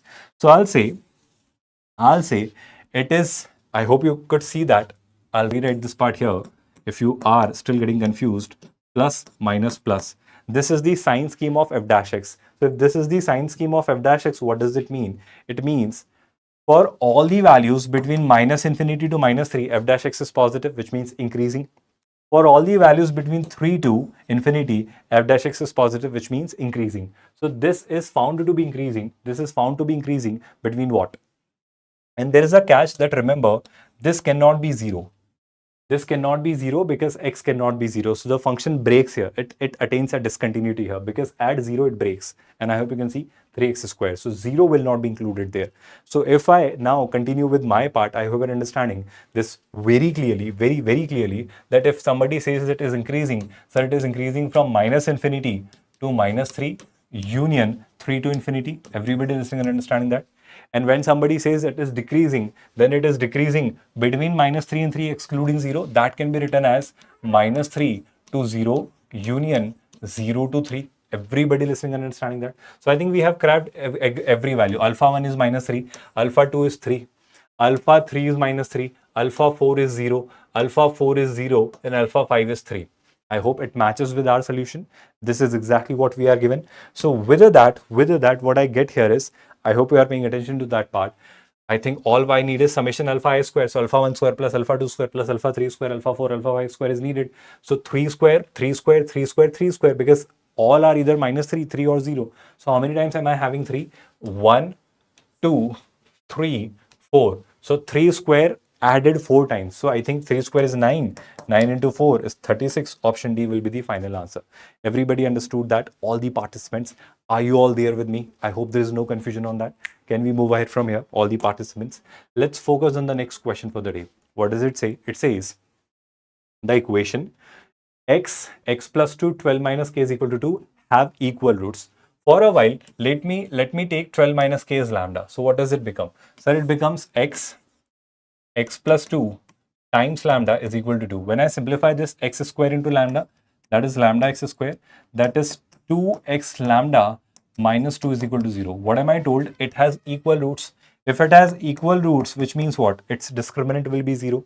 If its discriminant is 0, which means what? B square. So 2 lambda square, which is 4 lambda square minus 4ac. So 4 into 2, that is what? 8. I hope you're understanding. C, that is lambda, should be 0. Correct me if I'm wrong. If I'm making any calculation based error, do correct me, right? So it should be b square, which is 4 lambda square minus 4ac. So minus 4 into minus 2, that's plus 8 into lambda. I can take 4 lambda common. So when I take 4 lambda common, it is lambda plus 2. I hope you can see that lambda cannot be 0, because if lambda becomes 0, this whole becomes 0. 0 into anything is 0 is equal to 2. That is not true. So lambda being 0 is discarded. So we receive lambda is minus 2. But what was lambda? Lambda was actually 12 minus k. But we have received lambda as minus 2. So minus 2 we receive as 12 minus k. So from here, k will be 12. K will be 12 plus 2. I hope you're understanding. So k will be 14. So k we receive as 14. So they have merged a quadratic with standard straight line based question, right? Simple, standard, decent, straightforward question it is. Now with that, we have cracked k. So what is k? K by 2? That is 14 comma 7. So what do we need? We need to find the distance of 14 comma 7 from this line. So power of this point with respect to this line, which is given by 14 into 3, which is 42, plus 7 into 4, which is 28, plus 5. Mod I'm not putting because it is already positive, divided by under root over a square plus b square. So 3, 4, 5 is the Pythagorean triplet. From here, 28 plus 42, which is going to be what? 50 plus 20, 70, 75. So the answer should be 15. Everybody understood that? Option A will be your correct answer. All the participants, did you all understand this solution? Can I move ahead from here? Everybody with me on this? Now let's solve the next question based on limits. How do we solve this? Look at this part. This is a question based on limits. I will simply ask you two things. Can you help me with the expansion of sin x? Can you help me with the expansion of e to the power x? If you could tell me these two expansions, the question is done. That's good, Videsh. That's good, Sankesh. That's good, all the participants who are responding. Arpan, Black Mystery. Let me just check, because I'm not receiving the comments in a proper manner. I am receiving... Let me just do that live chat option. I think there was some problem with the comments. I think there was some problem with the comments. Let me just refresh this. There's some problem here at my end. We want the live chat, right? Yeah. Great. Good to have you all, Arpan and everyone. Good, good. Keep responding like this. When I go ahead from here, I hope I'm properly visible and audible. Cool. With that, let me go ahead with this. Here.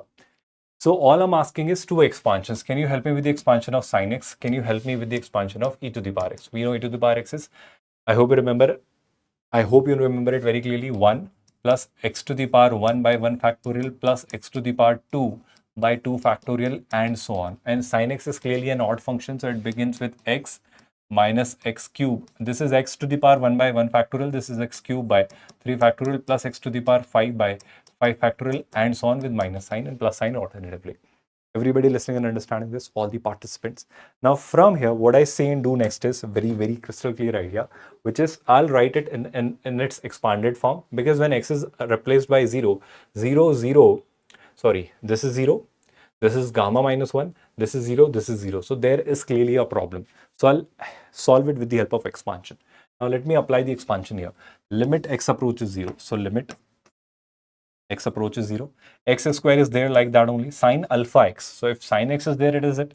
But if it is sine alpha x, I'll have alpha x minus alpha cube x cube by 3 factorial, which I can replace by 6, and so on with the higher terms. I think I will not require those higher terms. Plus gamma minus 1 e to the power x square. So this is e to the power x. So e to the power x square will be 1 plus x square by 1 plus x square square, which is x to the power 4 by 2 and so on. I hope you are comfortably understanding whatever I have done in the numerator.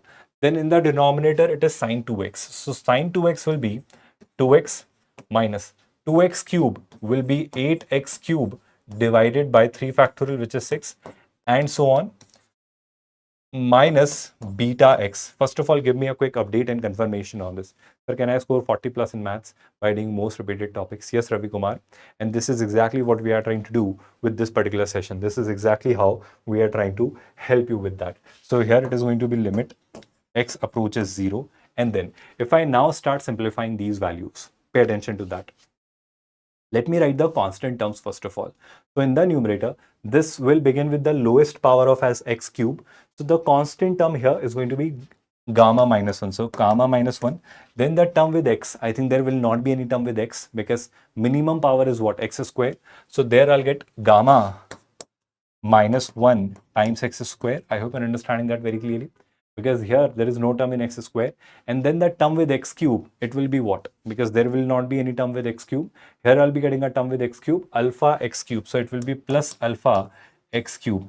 I'll get higher powers as well, power x to the power 4 and all, but I think I'm not concerned about that. I'm not much concerned about that. So there will be higher powers of x as well, which I'm not writing in the numerator. Everybody got that? Now let's talk about the denominator. The least power of x, constant term will not be there. So it will be 2 minus beta. So it will be 2 minus beta times what? X. Everybody listening and understanding. And then minus 8 by 6 x cube. What would that be? I think that will clearly be what? That will clearly be 8 by 6. That is 4 by 3. So it is 4 by 3 x cube. First of all, give me a quick update on this. And of course, there will be higher term, higher powers of x, which I am not writing. That's good, Mahima. That's good, students. Now, from here, what I do next is pay attention. Pay attention. If this limit is given to be something finite, then the problem or the catch here is really simple. Then it should exist.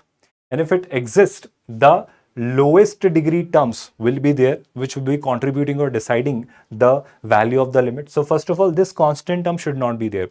This constant term should not be there. So if I say that this constant term should not be there, which means this lambda minus 1 should not be there. So there I come up with a conclusion that first of all, lambda should be 1.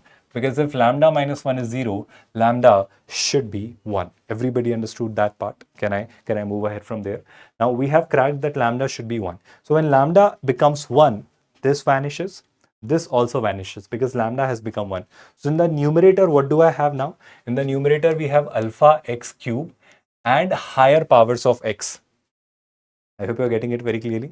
And in the denominator, what do I have? Sir, in the denominator, you have 2 minus beta x.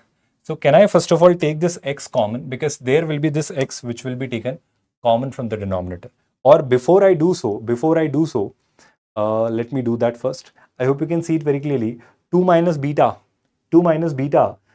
x and x can be taken common from here. So when I take this x common from here, because this term and this term are nullified, I hope you can see that. So in the numerator, it is alpha x cube plus higher powers of x. And when I take x common from here, I'm left with what? I'm left with 2 minus beta minus 4 by 3 x square and so on with the higher powers of x. I hope you're understanding that. And there, limit x approaches 0 is what we are given. Everybody with me on this? Are you all there? Now, with that, when I go ahead, can I simply remove this part to calculate our final value? I hope you all are understanding and listening. With that, limit x approaches 0.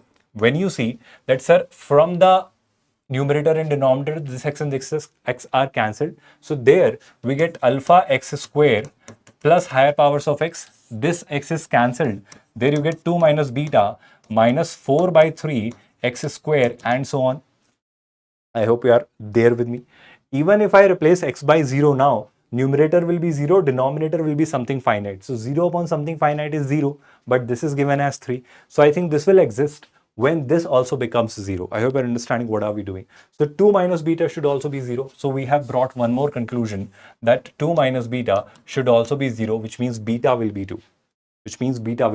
So when that simplification is done, we simplify it further into what? We simplify it further into limit x approaches 0, alpha x square and higher powers of x divided by minus 4 by 3 x square and higher powers of x. Now our job is done. That's good. That's exactly what I'm trying to do, Ravi, here. Don't speak like that. You need not be like that. Just have faith, have patience, and you will do something better. Just watch this with utmost integrity, sincerity, and focus, without any fear. Now, without any doubt. Now here, x square will get cancelled. So there I'll get the constant terms. Numerator will be alpha and denominator will be minus 4 by 3. And the rest of the terms, first of all, x square and x square will get cancelled. But still with the rest of the terms, there will be x. x square and so on. And in the denominator also there will be x square and so on. So all those values will become 0. So my final answer will be alpha upon minus 4 by 3. Are you all getting it? But this value we are given as 3. So this is what? 3 alpha by 4 is equal to 3. So that gives you alpha as minus 4. That gives you alpha as minus 4. So I think you have all the values. You cracked beta, you cracked gamma, you cracked alpha. You do that summation and you get the final answer. Will you do that by yourself? All the participants, everybody understood that solution. Can I move ahead from here? This is a basic question just kept deliberately to make you revise the concept of the formula of limit as a sum. I hope you do remember that. How do we apply it? First of all, I'll write it in a more simpler manner where I'll be writing it as 1 by 1 to the power p by n to the power p plus 2 to the power p by n to the power p and so on until n to the power p by n to the power p. But technically, the denominator has 1 upon n to the power p plus 1. So can I write it like this? Great, great. That's good, Atul. Now from here, one more thing I'm going to do. 1 by n stays outside. Summation. This is going to be r by n to the power p, where, pay attention to this part. R is starting with 1 and it is reaching till n. R is starting with 1 and reaching till n. Everybody with me on this? So this is the limit as a sum concept, which I hope you remember. This summation is written as integration. This r by n gets converted into x, so it is x to the power p. And this 1 by x becomes dx. Now when you talk about upper limit and lower limit, r by n, when r is 1, I hope you remember. Of course, there is limit n approaches infinity was also there, which I did not notice. I'm really sorry for that. So this is n approaches infinity. So when r is 1, r by n will be 1 by n. So when n approaches infinity, 1 by infinity will be 0. When r is n, n by n will be 1. So when n approaches infinity, 1 approaches 1. So it will be 1. So x to the power p, where p is an arbitrary constant. So its integration will be x to the power p plus 1 by p plus 1, and the limits are 0 to 1. That gives you the final answer as 1 upon p plus 1, which is nothing but what? Option A.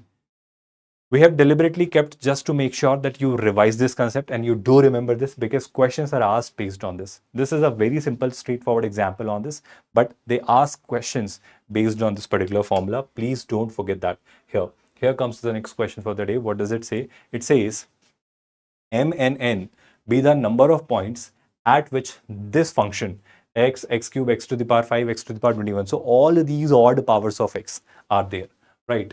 X belongs to R, is non-differentiable and non-continuous, then m plus n is equal to. Okay, pay attention to this part. We'll try to solve this question graphically with the help of graph. So if I try and draw the graphs, I'm just trying to give you the graphs. I hope you remember. If you do remember, how do we draw the graph of f of y is equals to x? So this is how you draw the graph of y is equals to x. I hope there is no confusion on that. Now pay attention to this part. Y is equal to x cube will be a graph like this. Now I'll not be in a good position to draw all these graphs, but when I say y is equals to x to the power 5 will be a graph like this, and so on. And similarly, the higher powers you take, since they are all odd functions, they'll exist in either first quadrant or third quadrant. So there is a catch that here x to the power 7 will be more inclined towards this. More, I hope you are understanding. The higher powers of x you take, between 0 to 1 it will be lower here, but between 1 to infinity it will be above here. Between minus 1 to 0 it will be above here, and between minus infinity to minus 1 it will be lower here. I hope you are understanding my words very clearly.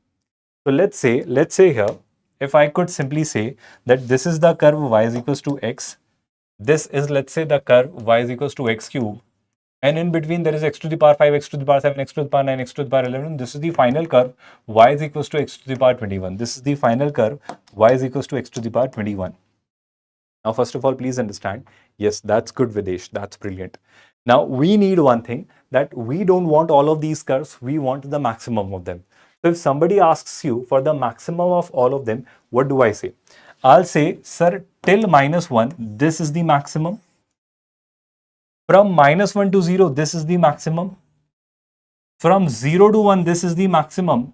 And again, from 0 to infinity, this is the maximum. Are you getting what I'm saying? Are you getting what I'm saying? If I draw it on a different part here, I hope I'm saying is there will be this point -1, 0, and 1. Pay attention to this part. From -infinity to -1, this will be the curve, straight line, the maximum value it holds. Between -1 to 0, this x to the power 21 will be the curve. So this will have the curvature like this. I can draw it like this. I hope you're comfortable with that. Between 0 to 1, this is the maximum curve, the uppermost curve. So that is again the straight line like this. And between 1 to infinity, this is the uppermost curve, which goes like this. I hope everybody is understanding it comfortably, all the participants.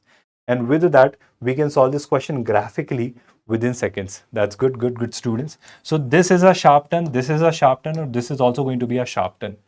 So you don't have to do much here. All you need is the very basic idea that we are asked continuity and differentiability. So this is clearly continuous.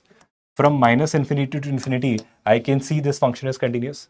But I can see three sharp turns at -1, 0, and 1. These are the three sharp turns. So I'll say this is continuous at all the points. So points of non-continuity will be 0. I have an understanding. Points of non-differentiability are 3. There are 3 points which are what? -1, 0, and 1.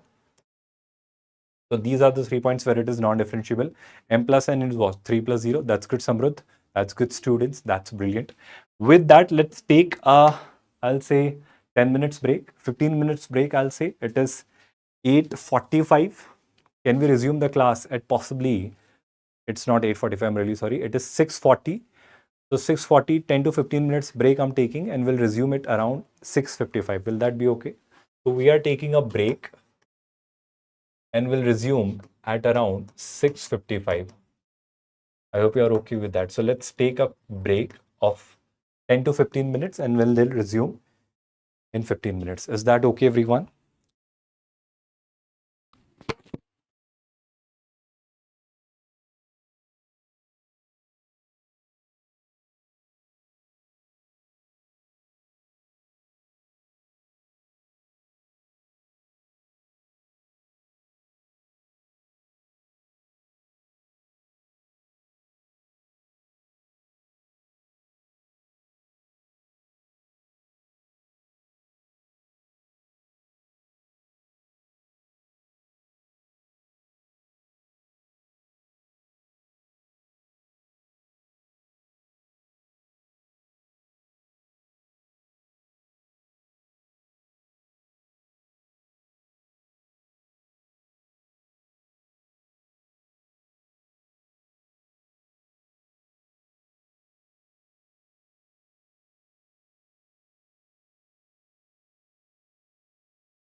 All right, students, just give me a quick response. Am I clearly audible and visible? Just give me a quick update in the comment box. Do write it quickly so that we can get started or begin with this discussion. So let us resume with the next question. Again, one of the best questions of your discussion. This question says a lot about telescoping some inverse trigonometric functions and properties based on it. How do we solve this one? First of all, it uses the sequence and series concept as well. So differences, difference of difference, so method of differences will be used, then telescoping sum will come into picture with good evening Sankesh, thank you so much. So with that, telescoping sum and with ITF, so three concepts are mixed here. So one of the things which you all should have focused is that let's forget this 444 in the denominator. Let's focus on this 7, 19, 39, 67 for a while. So 7 and 19, can you quickly tell me the difference? If you could tell me, it will be what? 12? Yeah, 19 and 39, if you could tell me the difference, I hope you could see it is clearly 20. Correct me if I'm wrong. 39 and 67, if you could tell me the difference, 39, 49, 59, and then 69, that would have been 30, but it is 67, so it's 28. So the difference is 28 here. So I can see that the difference between 7, 19, 39, 64, that difference is in AP. I hope you can see 12, 20, and 28. So one of the methods, it's when difference is in AP. When difference is in AP, remember this, when difference is in AP, the term can be written as AR square plus BR plus C. Please remember that. With that, how will you write T1? So T1 is 7. So it will be A plus B plus C. How will you write T2? So T2 is 19. So 19 will be 2 square, which is 4A plus 2B plus C. How will you write T3? So T3 is 39. So 39 will be 3 square, which is 9A plus 3B plus C. Now I have gotten three equations, three variables. Karthik, this live started at 5. So you can watch the remaining part later, but focus this and attend this with Shankesh. This live has started at 5, but we have resumed with a break now. You can pay attention and focus on the remaining part. So here, by solving these three equations, you can find ABC and you can generalize its rth term. First method. Second method, through observation also sometimes you can crack it. What do I mean by that? 7. If you focus on 7, it is 4 plus 3. If you look at 19, I'll say it is 16 plus 3. If you look at 39, it is 36 plus 3. If you look at 67, it is 64 plus 3. Can you see some pattern? Can you see some pattern? Can you see some pattern? No worries with that. Just have faith in your abilities. You will do wonders in the examination. I hope you could see some pattern. What do I mean by that here? Yes, it has resumed now. If I now get back to the discussion I was trying to make you understand is that it is what? 4 into 1 plus 3 for a while. But it is not 4 into 3. But can I say it is 4 into 4 plus 3 for a while? Can I say this is 4 into what? It is 4 into 9 plus 3 for a while. And this is 4 into 16 plus 3 for a while. So I think I have started seeing a pattern. I have started seeing a pattern. 1 is 1. So it is 4 into 1 plus 3. This is 4 into 4. So this is 4 into 2 square plus 3. The next term is 4 into 9, which is 4 into 3 square plus 3. The next term is 4 into 16, which is 4 into 4 square plus 3. So I think we have seen the pattern. We have cracked the pattern. Can you help me with the pattern, students? I hope most of you must have generalized with this intuition-based approach as well. So whatever you wish to do, just be more precise. Either method of differences you could have used, which I haven't used at all. First method. Second method, whenever you see the difference between the terms to be in AP, you can call it AR square plus BR plus C, the rth term. And by creating three equations, three variables, you can solve and find ABC. The third method, by intuition, by observation, you can crack it. Did you understand all the three methods? So first of all, I'll take their reciprocals, the reciprocals of these values. So cot inverse will become 10 inverse. So this summation can I not write as 10 inverse 4 upon 4r square plus 3. Pay attention to that part. Because if cot inverse x is there, I can write it as 10 inverse 1 by x. So 7 by 4, I can write 4 by 7, 4 by 19, 4 by 39, 4 by 67 with the 10 inverse. Everybody listening and understanding. And there, this is the infinite series, which means r is starting with 1 and reaching till infinity. Give me a quick update on this. Everybody understood that, all the participants.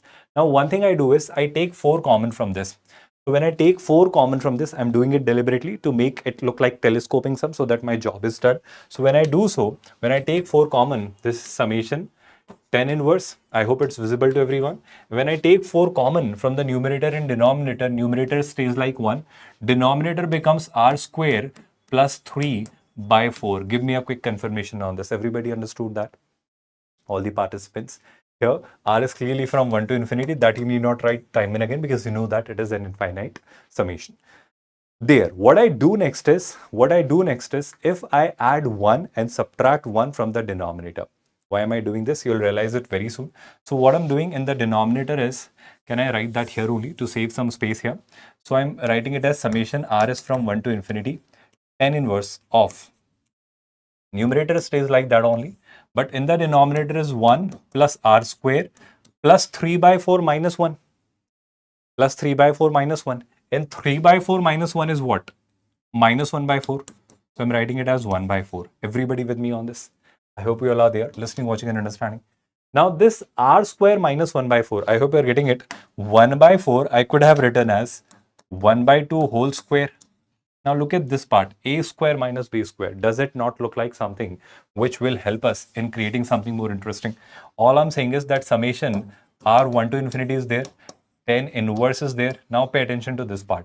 1 is there as it is. So 1 I'm keeping intact, plus this is a square minus b square. So a plus b into a minus b. So can I not write it as r plus 1 by 2 into r minus 1 by 2. Now, why did I do it and what or how will it help us in simplifying the numerator? Pay attention to that part. Pay attention to that part. If from this is subtracted, if from r plus 1 by 2, r minus 1 by 2 is subtracted, then r and r are cancelled. 1 by 2 plus 1 by 2 is 1. So the numerator is still 1. But what have I gotten? I think you have got it. 10 inverse x minus y upon 1 plus xy. That's exactly what we try to build in every this category of question. This is exactly what you try to think of, and that requires some efforts, the right steps. So I have performed those right steps, but this will not be that easy because I knew those steps, I was aware of it, so I could do it correctly. But in the examination hall, you will not be able to, or you'll not be aware of the right steps needed to be taken. So you'll have to do some permutation and combination. You'll have to do some arrangements. You'll have to do some adjustments. And with some efforts, you'll be reaching to this step. Getting it, everyone? So from that, when I go ahead, summation r is from 1 to infinity. And there you have 10 inverse x minus 10 inverse y. So it will be 10 inverse r plus 1 by 2 minus 10 inverse r minus 1 by 2. Correct me if I'm wrong. All the participants with me.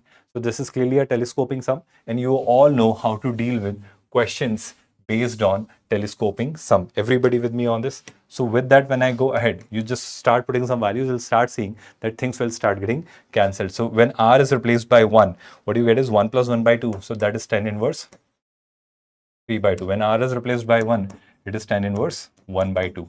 Then when r is replaced by 2, it is 10 inverse 5 by 2. I hope you are understanding. There, pay attention that n is approaching infinity. If I'm taking it till n, that is the last term. There, remember, n is approaching infinity because the number of terms are infinity, right? So I'm writing it till n. I hope you're seeing it. Then when I replace r by 2, it is 10 inverse 2 minus 1 by 2. That is again 3 by 2, but it should be minus. I'm really sorry. It should have been minus 3 by 2, and so on till the last terms. So last terms will be what? If last term is nth term, 10 inverse n minus 1 by 2, n plus 1 by 2 minus 10 inverse n minus 1 by 2. This you need not write. You can directly predict, but still, if you're getting confused, you can see this. So this and this are cancelled. I hope you can see that. So first term of the first term is cancelling second term of the second term. So I hope you can see I'll be left with second term from the first term and first term from the last term, because this will get cancelled from there. So everything is getting cancelled except for these two terms. Everybody with me on this? So finally, the conclusion we receive is limit n approaches infinity. We have 10 inverse n plus 1 by 2 and what? Minus tan inverse 1 by 2. We can't do much about tan inverse 1 by 2. That would stay like that. But this is tan inverse infinity, which is approaching it from the left hand side. So it will be pi by 2. So pi by 2 minus tan inverse 1 by 2. Is it given in any of the options? It is given in option D. That's good, Videsh. That's good, Dubey. That's good, Chankesh. That's good, participants. Keep responding like this. Everybody with me on this. Let's focus on the next question. Again, an interesting one, an insightful one. First of all, look at this. Sin x, sin square x is 1. So can I say that sin x will be 1 minus sin square x, which is cos square x? Pay attention to that part. From cos square x, if I take 1 cos x, so sin x upon cos x will give me tan x. So one more result I'll have, that tan x is equal to cos x. So these two results we have, that sin x is equals to cos square x and tan x is cos x. So as per the requirement, we'll be substituting these values. So if I could begin with this part, what do I begin with this? Cos 12x, right? So if cos square x is sin x, cos x to the power 12 will be sin x to the power 6. I hope you are comfortable with that. Or can I keep everything in cos? I'll do that later, but let me keep it written like this. I repeat my part very clearly. This will be cos x to the power 2 whole raised to the power 6. But cos x to the power 2 is sine, so it will be sin x to the power 6. Or shall I keep it in cos? Let me just see the possibility here. Sin x to the power 6. Let me do that first. 10x I can replace by cos x. Right. Okay, let me do this. What am I trying to say here is that cos x to the power 12. This stays like that only, cos x to the power 12. But this tan x to the power 12, can I write as cos x to the power 12? So this becomes 2 cos x to the power 12 plus 3 times. Pay attention to that part. That part again. First of all, let me convert all that 10 into cos. All that 10 into cos. So what do I mean by that? This tan x to the power 10, cos x to the power 10. So tan x and cos x are same. So this is cos x to the power 10. So this will be 2 times cos x to the power 10. Everybody understanding whatever I'm suggesting here?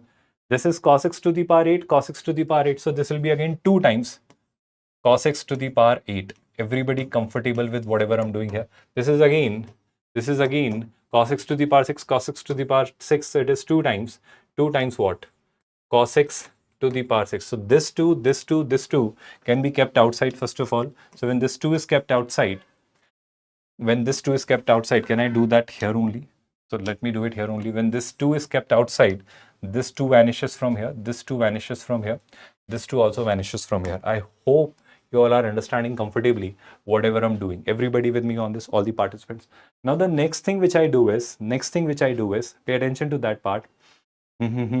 What I do next is, of course, cos square x is sin x. So this part I could substitute or replace by 2 stays outside. This I could write as sin x to the power 6. This is 3 outside. This is what? This is sin x to the power 5. Can I take something common?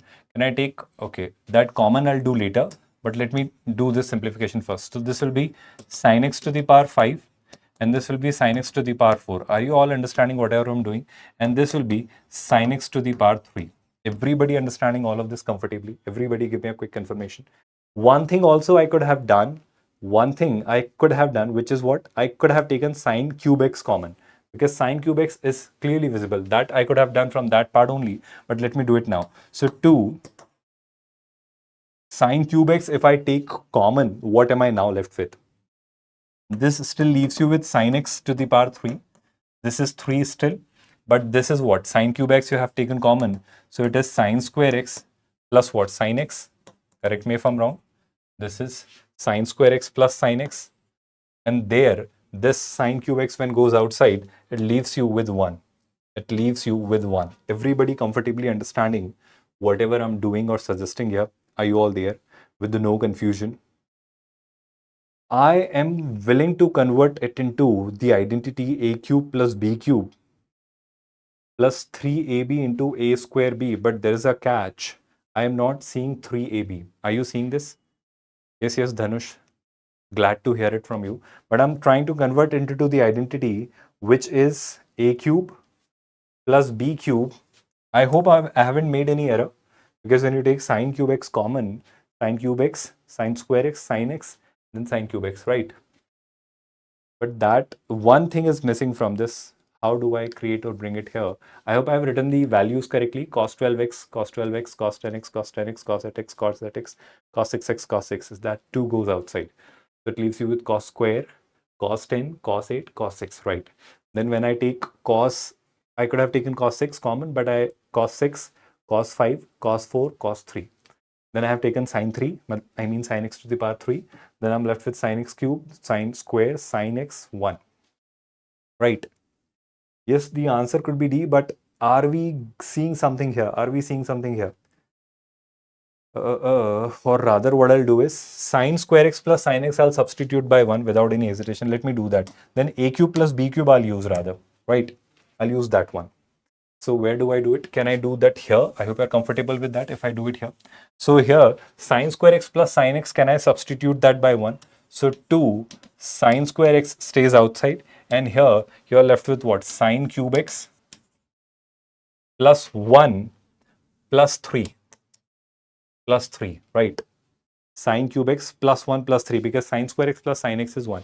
So it is 1 plus sin x whole cube in that bracket. Where? In which bracket, Sankesh? That part? If I take sin x common, yes.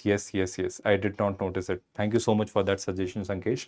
Yes, it will be that only. Great. Perfect. So here, if I take this sin x common, don't convert it into this. I did not notice it, although I kept on looking for this, but I got confused. Thank you so much for that correction. If I write it like this, it is sin x cube. I hope you can see that. 3 I can take common. So here, if I take sin x common, this is sin x, and there you have sin x plus 1. And there you have 1 cube. So that clearly matches with a cube plus b cube plus 3ab into a plus b. That is a plus b whole cube. I hope you're understanding it. So it is 2 sine cube x into a plus b. A plus b is what? Sine x plus what? Sine x plus 1 whole cube. Everybody with me on this? I hope there is no confusion on that. I repeat my part. A cube plus b cube plus 3ab. 3ab into a plus b. So that's a plus b whole cube. I hope you all are there. And outside we already have 2 sine cube x there, right? I hope there is no confusion on that part. All the participants, give me a quick update on this. Now, what are we asked? We are asked this x is from 0 to pi by 2. Okay, we'll talk about that later. Then this is equal to what? This is equal to what? Can I do some more substitution here? What shall I do, or what should I do? Sine cube x is there. Sine x plus 1 is there. Sine x plus 1, but we don't have sine x plus 1. We have this. Which part shall I substitute? Sine cube x, can I break it into sine x into sine square x? But that wouldn't help. Sine x cube, sine x plus 1, then what next? Anybody having any ideas? Great, Ravi Bishnoi, good to have you. Anybody having any idea? Because now I think sine x plus 1 we are getting right. No. What should we do? Anyone having any idea? Do suggest me, because I'm getting stuck here. Sine x cube, sine x plus 1, if I make here, if I add 1 to both the sides, this goes to there. Sine x plus 1 will be 1 plus cos square x. Shall we do it? Because if I substitute this sine x by cos square x, can I do that? So take power cube common. Take power cube common. What do I mean by that? It will be yes, then it will be done. Although, great, good. So it will be done then. So 2 I keep, then I take cube common. So it will be sin x into sin x. That will give me sin square x. And this will be sin x into 1. So that will be sin x. So initially, when we took that sin x cube common, that we should not have done, because now it gets a little difficult to catch that. But yes, I did not notice this 3 and this 3. When you take that power cube common, you are left with sin square x plus sin x. And sin square x plus sin x, we all know, is 1. So our answer will be 2. That's a good observation, Shankesh. That's brilliant. All of you. That's good, Videsh. Thank you so much for that correction or suggestion. Good, brilliant. Keep it up. All the participants, did you understand that? Can I move ahead from here? Everybody with me on this. Let's focus on the next question. What does it say? The number of solutions of this equation. Take sin x inside. Yes, good, Aditya Aryan. Good suggestion. The number of solutions of this equation where x is from -2 to pi to 2 pi, where some values are excluded because 10x is there. So one of the ways is that you don't start creating, start doing something, rather try to solve it graphically, because a lot of questions can be done with the graphs, and this is one of those classical examples of that. What do I mean by that? If I take the standard graphs here, this could be the y-axis, this could be the x-axis, let's say for a while. So minus 2 pi to 2 pi, right? So let me start creating the graphs. So if this is pi by 2, this here will be pi, this here will be 3 pi by 2, and this here will be 2 pi. Similarly here as well, minus pi by 2, minus pi, minus 3 pi by 2, and minus 2 pi. I hope you are paying attention to that. So I'll draw the graph of 10x later, but let me see what do we see here. So this will be 3 10x, which is equal to pi minus 2x. Everybody comfortably understanding that? And if I take that 3 to the other side, it will be pi minus 2x by 3. Correct me if I'm wrong. Everybody with me on this? Or if I wish to write it, I can write it as pi by 3 minus 2 by 3 times x. Right. Now, this particular part, this is a straight line. I hope you're understanding. Y is equals to mx plus c. So that's 10x. 10x will draw later. But let me try and draw this graph. Which graph? The curve y is equals to minus 2x by 3 plus pi by 3. Right. Pay attention to that part. When x becomes 0, y becomes pi by 3. So there will be a point. I need to be more accurate because that will help me in deciding the final answer. When x becomes 0, y will be pi by 3. So pi by 3 is approximately how much? 3.14 by 3. So that is approximately 1. So let's say 1 is here. So this is the value, which is 1, which is 0 comma pi by 3. So through this point, the line will pass 0 comma pi by 3. And when y becomes 0, I hope you are understanding, 2x by 3 becomes pi by 3. So this 3 and this 3 are cancelled. X becomes pi by 2. So if x becomes pi by 2, this pi by 2 comma 0 will be another point. Now let me see. Pi by 2 is approximately 1.57. And this is pi by 3, which is approximately 1. So if 1.5, I'm just taking the scale properly so that we go in a correct manner. If this distance is 1.5, this distance is 1. Cool, no problem with that. It should be basically 1.5 times of it. So I'll rather do one thing. Just give me a moment, students. One of the points will be pi by 2 comma 0. So this is 1.5. This will be 1. Let me take it like this. So this will be the line. Now let me draw this straight line first of all. So this straight line will be drawn somewhat like this.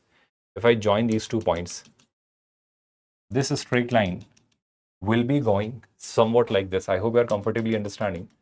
This is this straight line, which is nothing but, let's say if I call this curve as f of x, this is your curve g of x. So this is the curve g of x. Are you understanding it? Now let us draw the curve f of x. F of x is your 10x.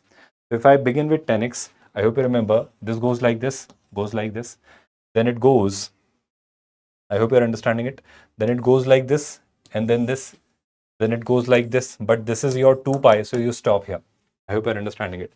Then here, it goes like this, and like this, and then it goes like this, right? I hope you're understanding whatever I have done. Let me note down these points so that you don't get confused. 0, pi by 2, that's pi, that's 3 pi by 2, that's 2 pi. This is 0, minus pi by 2, minus pi, minus 3 pi by 2, and that's minus 2 pi. We were supposed to check it from minus 2 pi to 2 pi. Everybody with me on this? Now from here, if I pay attention to the points of intersections, what will I say?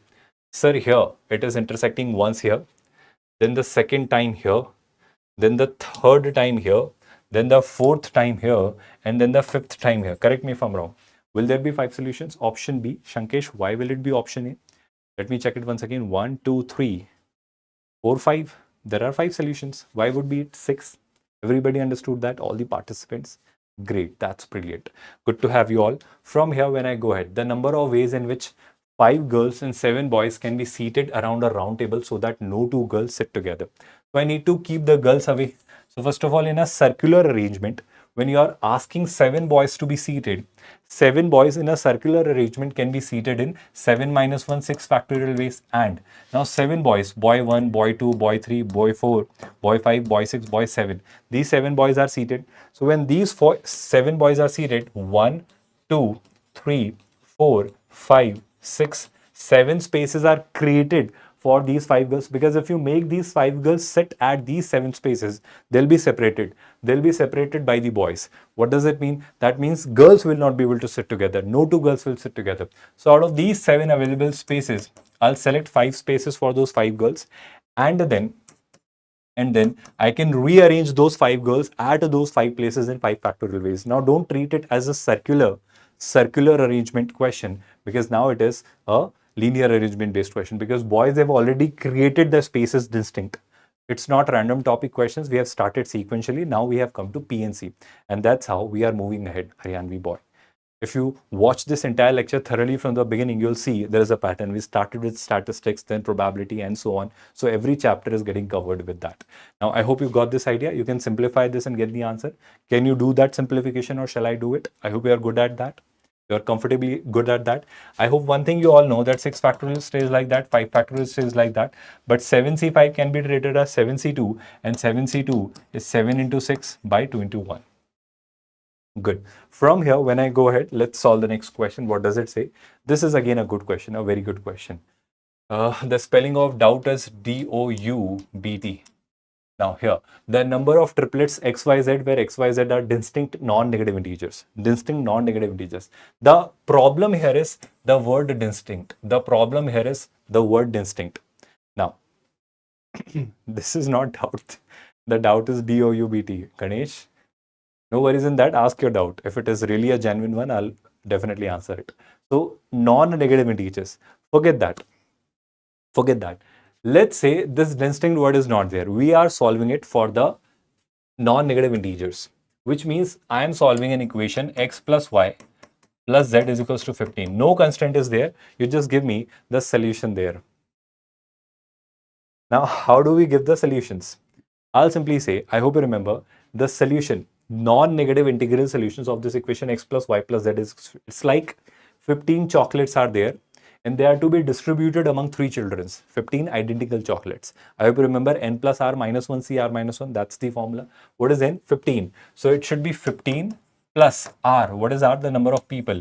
Minus 1 c r minus 1, that's the formula.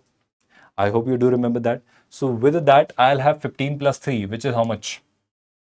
18 minus 1, that is 17c2. But unfortunately, 17c2 is not the answer. 17c2 will be the total number of ways if there is no constraint here. If there is no constraint here. But the constraint here is that they should be distinct. So let me calculate the ways in which I'm getting them to be same. 2 of them same, 3 of them are same. Those cases, when I calculate manually, I'll subtract those cases from this 17c2. Did you understand my point? 17c2 is going to be what? 17 into 16 divided by 2. So it is basically 17 into 8. I hope you're understanding. 17 into 2 is 34. So 170 minus 34, how much is that? 170 minus 30, that is 140, I believe so. And 140 minus 4 is 136. So far the total number of ways are 136. But out of these total number of ways 136, that's good Anshita, that's good Datan, that's good Haryanvi boy, good Advait. Now here, I need to subtract. 136 is not the answer. Option B is not the answer. Here, you need to understand the catch is distinct. Now let's say exactly two are same. So which two are same? Let's say for a while x and y are same and z is different. So when x and y are same, which means x and y becomes what? Same? 2x. So it becomes 2x plus z is equals to 15. Right? Let me begin with some values of x. Can I begin or take x as 0? Because non-negative integer, so x can be 0. So when x is 0, what can be z? Sir, if x is 0, z will be 15. I hope you're understanding it. When x is 1, z will be 15 minus 2. That is what? 13. So I hope you have seen the pattern. Everybody with me on this. When x is 2, it is 4. Z will be 15 minus 4. That is how much? 11. When x is, let's say, 5, 3, 4 will be there. When x is, let's say, 5 into 2 is 10. 5 into 2 is 10. And what am I saying? 15 minus 10 will be 5. So there is a problem. There is a problem because when x and y are same, z is also same. When x and y are same, z is also same, because x and y both could be 5, all three of them could be 5, 5. So this possibility I need to take care of, right? Now, similarly, when I proceed ahead, x will be 6, it will be 12, 5, 15 minus 12 is what? 3. When x is 7, 14, so 15 minus 14 is what? 1. So x could be 7.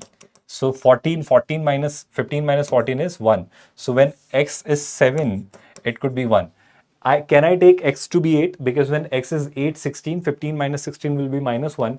I need to have non-negative integers. So I'll stop here. So 0 to 7, there are total 8 pairs. There are total 8 pairs. There are total 8 pairs. When x and y are same, I could find those 8 possible combinations which I am supposed to exclude. Similarly, when y and z are going to be same, I'll find another 8 possible combinations. When x and z are same, I'll find another 8 possible combinations which are going to be same. Great puja, great puja. But with that, the only problem here is that here in this case, or in that case, when x is equal to y, when y is equal to z, and when x is equal to z, there was a problem. What was the problem? Sir, the case when x, y, z, all three are equal, which is 5, 5, 5, that case we have included here, here, and here in all the three cases. So if I don't include those cases there, it would be 7 plus 7 plus 7 plus that one case when all the three are same, because we want all of them to be distinct.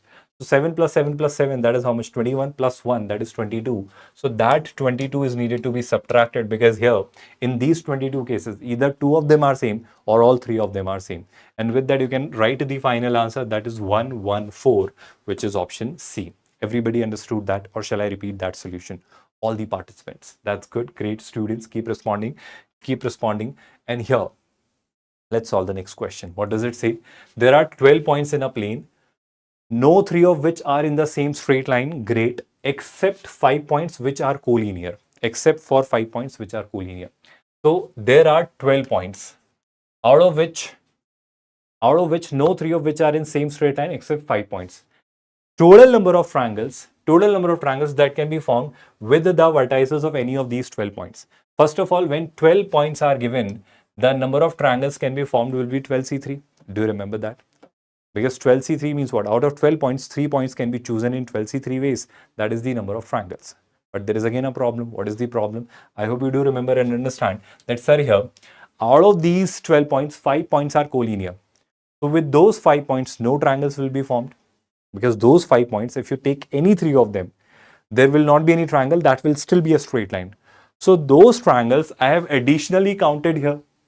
So those triangles I'm supposed to subtract. So will I not say 5C3 needs to be subtracted? Give me a quick update on this. Did you understand this, or shall I repeat this? Geometrical based problem on PNC. What does it say? Out of 12 non-collinear points, triangles can be formed in 12C3 ways. These are the unique triangles. But 5 are collinear. So 5C3 should be subtracted. So I hope you got the answer. 12C3 will be what? 12 into 11 into 10 divided by 3 into 2. Minus 5C3 will be 5C2, which is 5 into 4 divided by 2. With this, you can calculate it and get the final answer. Everybody will be. That's good. That's good, students. So keep responding. I hope everybody must have understood the solution. The next one. The number of words which can be formed using all the letters of the word daughter so that vowels never come together. So in this daughter, what do we have? D, then A, then U, then G, then H, then T, then E, then R. Are they all distinct? Just give me a quick update on that. D, A, U, G, H, T, R. Nothing is getting repeated. That's the best part. Right. Now, here, D, A, U, G, H, T, E, R. Great. So these all are all the constants. These are all the vowels. What do we need? The vowels should never come together. Let's say vowels should not come together. Can you tell me total number of cases? So these are 5 plus 3, 8. So if you ask me the total possible combinations, total possible permutations of the word daughter, there will be 8 factorial. 8 letters can be arranged at 8 places in 8 factorial ways. Everybody getting that? But from here, one thing you all should have noticed, sir, can you help me with the cases when the vowels are together? So from all the possible cases, if I subtract the number of cases when vowels are together, I think I'll get the number of cases when vowels are not together. Are you listening and understanding that? So here, from this, if I subtract this, which cases? I am keeping all the vowels together clubbed in one bunch, in one group. So I have 1, 2, 3, 4, 5, 6 letters, let's say for a while. So 6 letters can be arranged in 6 factorial ways, out of which these 3 letters among themselves can be arranged in 3 factorial ways. So these are the ways when all the vowels, mind you, the catch was all the vowels. They did not say 2 vowels or 3 vowels, they said all the vowels should not be together. So these are the cases when all the vowels are together. These are the total ways. So from the total ways, if I'm subtracting the cases when all the vowels are together, will I not be left with the cases when all the vowels are not together? Did you all get that? Just give me a second, students.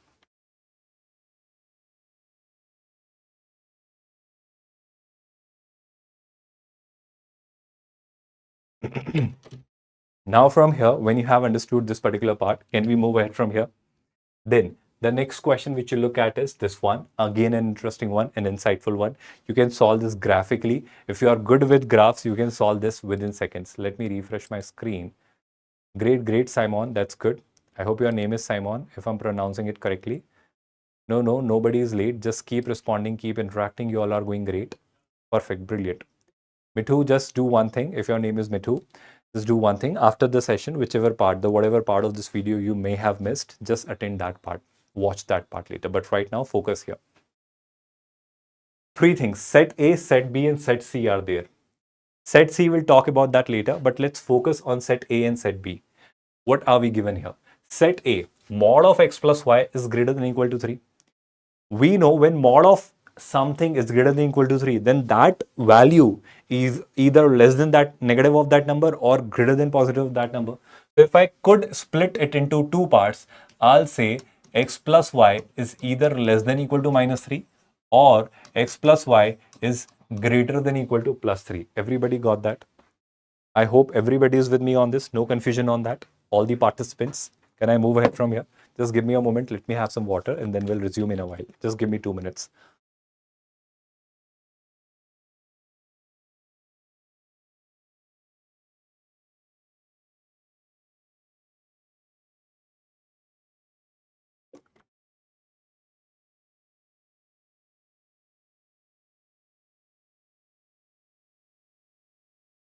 All right. So let's resume with that. All I was saying was that here, this modulus over something is given, then that means this value will be either less than minus 3 or greater than or equal to 3. Did you all get that? Now here, if I try to plot this region,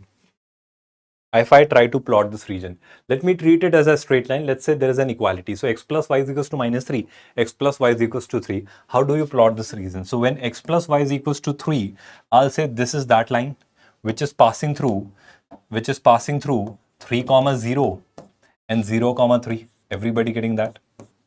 And when x plus y is equal to minus 3, sir, is it necessary to solve the questions of 2026 January shift? You can, Keshav. It will be an add-on. It will definitely be a bonus if you can still at this stage. When x plus y is minus 3, I'll have minus 3 comma 0 and 0 comma 3, 0 comma minus 3 as the intercepts. So that line will be going somewhat like this.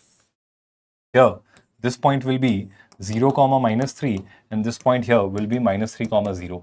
Now when somebody says that x plus y should be less than or equal to minus 3. So I hope you can see that origin does not satisfy it, which means the region which is below here.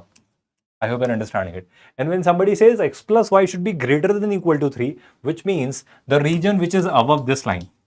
So now when you talk about this set A, the set A clearly gives you the idea that region will be either the points lying on this line or the points below this line, or the points lying on this line or the region above this line. This is the region which is represented by set A. Everybody comfortable with that? Will you remember that? I hope no confusion on that. So we have gotten clarity about set A without any confusion. This is going to be the reason of set A. I hope you all got that. Now, let's talk about set B. Set B says R cross R, so the entire Cartesian plane, mod x plus mod y should be less than equal to 3. Let's forget this less than equal to 3. Let's treat it as equal to 3. So it is mod x plus mod y is equals to 3. Now there are 4 cases. First quadrant, second quadrant, third quadrant, fourth quadrant. So in the first quadrant, both are positive. So it will be x plus y is equals to 3. In the second quadrant, x is negative. So it will be minus x plus y is equals to 3. In the third quadrant, both are negative. So minus x minus y is equals to 3. In the fourth quadrant, I'm explaining that part only, Mithu, focus on this. In the fourth quadrant, x is positive, y is negative, so it will be plus x minus y is equals to 3. So if I plot these 4 straight lines, what will I get with that? I'm now plotting set B. Mithu, pay attention to that. So x plus y is equals to 3 is this only. X plus y is equals to 3 is this only. Minus x plus y is equals to 3 is this only in the second quadrant. Don't square it, Videsh, don't. And in the, yes, it will be a square. The shape will be a square. I thought you are suggesting that square both these sides. No. So here in the third quadrant, it will be minus x minus y is equals to 3. And in the fourth quadrant, it will be plus x minus y is equals to 3. Of course, it will be a square. Good observation. Now with that, this is something you all study, you remember it, but I have already explained it one more time. So this yellow region, not this yellow one, this mod x plus mod y should be less than equal to 3, which means the region which is inside this square, or on this square needs to be taken. Everybody with me on this? Now, when I talk about set C, sir, set C is the intersection of A and B. Okay. So, set A said the region out of these lines. Set B said the region inside this square. So, what is common between A and B? Sir, this is set B. And inside it, this is set A. So the intersection of A and B will be these two lines only. The intersection of A and B will be these two lines only. This green part here and this green part here. Everybody with me? Because this is belonging to set A and set B both. Are you all understanding that? Everybody with me on this? Now from here, the next thing which you all should understand is, the next thing which you all should pay attention to is that they want either x to be 0 or y to be 0. So this is the part where x is 0, this is the part where y is 0, this is the part where x is 0, this is the part where y is 0. So when somebody talks about set C, I'll say there will be 4 points, 0, 3, minus 3, 0, 0, minus 3, and 3, 0. These are the 4 points which belong to the set C. Everybody understood that? That's good, Zorro, Haryanvi boy, everybody, that's brilliant. Now from here, what I'm saying is that, what are we asked? Summation of x comma y belongs to the set C, where mod of x plus y is needed to be done. So mod of x plus y is what? 0 plus 3 mod is 3. Minus 3 plus 0 mod is plus 3. 0 minus 3 mod is plus 3. And 0 plus 3 mod is plus 3. So that should be 12. Option D. Everybody got that? Everybody understood that?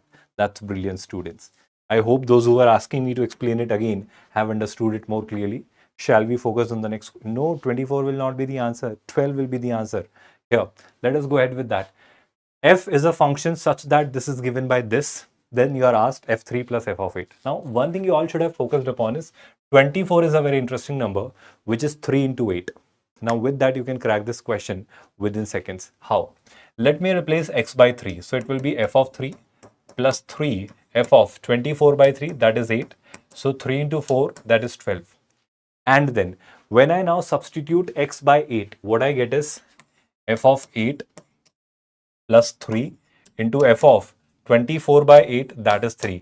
And 8 into 4 is 32. If I add both of the equations, okay, no worries with that. If I add both of these equations, what will I do is f of 3 plus 3 f of 3, which is 4 times f of 3, and f of 8 plus f of 8, which is 4 times f of 8. And 32 plus 12, how much is that? 34 plus 10, which is 44. If I take 4 common, what will I do? I'll have f of 3 plus f of 8 to be 11. What were we asked? We were asked f of 3 plus f of 8, which is nothing but 11. Two options are given as 11. There could be something wrong here. Let's call it 14. And with that, option A will be the correct answer. Everybody understood that?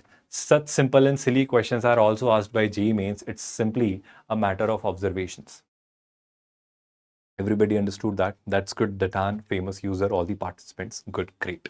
Now with that, let's focus on the next question. This is again a very good question, a very insightful and a very interesting question. If you could pay attention to this part, let me simplify this. Let me simplify this a little. For a while, pay attention to this. Are you not seeing it is x square, then x cube, then x to the power 4. So with every term, we see x getting multiplied first of all. I hope you can see that. But one more catch is there. Sir, this was power 98, then power 97, then power 96. So with each term, 1 plus x is also getting multiplied in the denominator. Are you not seeing this is a GP? This is a GP with a common ratio x upon 1 plus x and the first term as this. So I think with this GP, I can find its sum of n terms. We know the sum of n terms formula. But with that, can you help me with the number of terms? Yes, you all can. The number of terms. It started with 2. It reached till 54. So 54 minus 2 is 52 plus 1 is 53. So the number of terms are 53. Did you get that? I repeat, the number of terms are 53. So sum of n terms of a GP, the formula is given by a r to the power n minus 1 upon r minus 1. I hope you all remember that. Where we know this is your a, r is x upon 1 plus x, and n is 53. Do you remember that? Good, that's brilliant. So with that, when I proceed here, what do I get? I get sum of n terms. Sum of n terms is given by a. A is your x square times 1 plus x to the power 98 times whole of. Pay attention to that part. Just go ahead with this. Don't dishearten yourself. Mithu, nothing much can be done at this stage. Let me be very straightforward now. Just get the best out of your marks now. Watch our strategy videos. We are making a lot of strategy videos, Mithu. Watch those. We are trying to help you with that. A lot of videos got released today as well. Sir, can't we do it binomial theorem? We can, but that's what I'm suggesting, that a lot of questions from binomial can be done with the sequence and series. You can apply one more thing. Yes, that formula NCR plus NCR plus 1. That formula can also be applied. Through that also you could have gotten the answer. Zorro, that's good. But I think this method can also help you in getting the answer. Both the methods are fine. Both the methods are fine. Now here, when I go ahead with that, I couldn't say much. It depends person to person. It varies from person to person. It depends totally on you. So this is a, what is R? R was x upon 1 plus x to the power n, which is 53 minus 1 whole divided by r minus 1, which is x upon 1 plus x minus 1. Correct me if I'm wrong. Did you understand that part? It's simply a matter of simplifying this. What will I do? What will I do? I'll simplify this. How do I do that? Pay attention to that part. This I keep intact for a while. This x upon 1 plus x. So this becomes x minus 1 minus x. This becomes x minus 1 minus x upon 1 plus x. I hope you're understanding it comfortably. With that, x minus x is cancelled. So it leaves you with minus 1 upon 1 plus x. Are you understanding this as well? Everybody with me on this? In the numerator, can I not write it as x to the power 53? X to the power 53 minus 1 plus x to the power 53 whole divided by 1 plus x to the power 53. I hope you are understanding. I'm doing it for a reason, because of a deliberate reason. Everybody with me on this? When I push this minus 1 in the numerator, this becomes like this. So this finally becomes what? This 1 plus x nullifies this. So it becomes power 52. So this power becomes what? Power 52. I hope you're comfortably understanding whatever I'm suggesting or doing here. So with that, now I split this power again into both of these. So what I get is, I'm rewriting this. This is x square here. 1 plus x to the power 98 here. Correct me if I have made any mistakes. I hope you are understanding that part very clearly.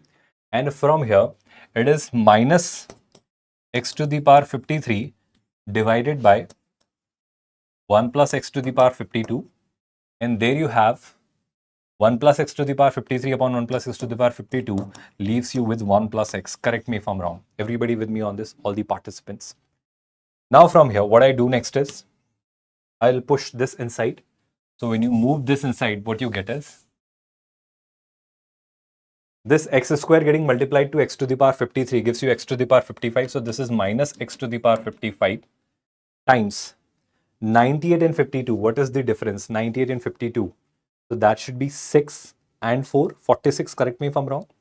So it should be 1 plus x to the power 46. Then plus. What you have is 1 plus x to the power 99 only. So it should be x square times what?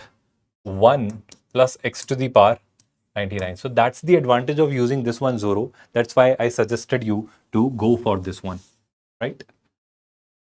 How much percentile can I achieve from now if I have 5th on April, achieve 90, 80% and I completely lost, do not know what should I do.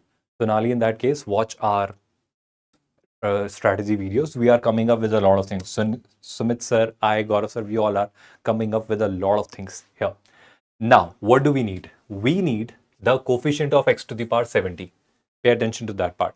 X to the power 70, it is already x to the power 55. So I think 55 plus 5 is 60 plus 10 is 70. So x to the power 15 is needed from here. Are you understanding it? So that will be minus, of course, because of this minus sign. 46c 15 it will be. Are you understanding what I'm doing here? Plus, it is already x square. I need x to the power 70. So I need 68. Because x to the power 2 is already x to the power 68. We'll make it x to the power 70. So it will be 99c 68. Now we are told that this is equal to 99cp minus 40cq. So I think we have p and q both, because p is going to be 68 and q, by comparing this, will be 15. And I hope you can crack p plus q. Everybody got this? Can you do that by yourself? This is how easy it was. If you could do it with this particular approach or method.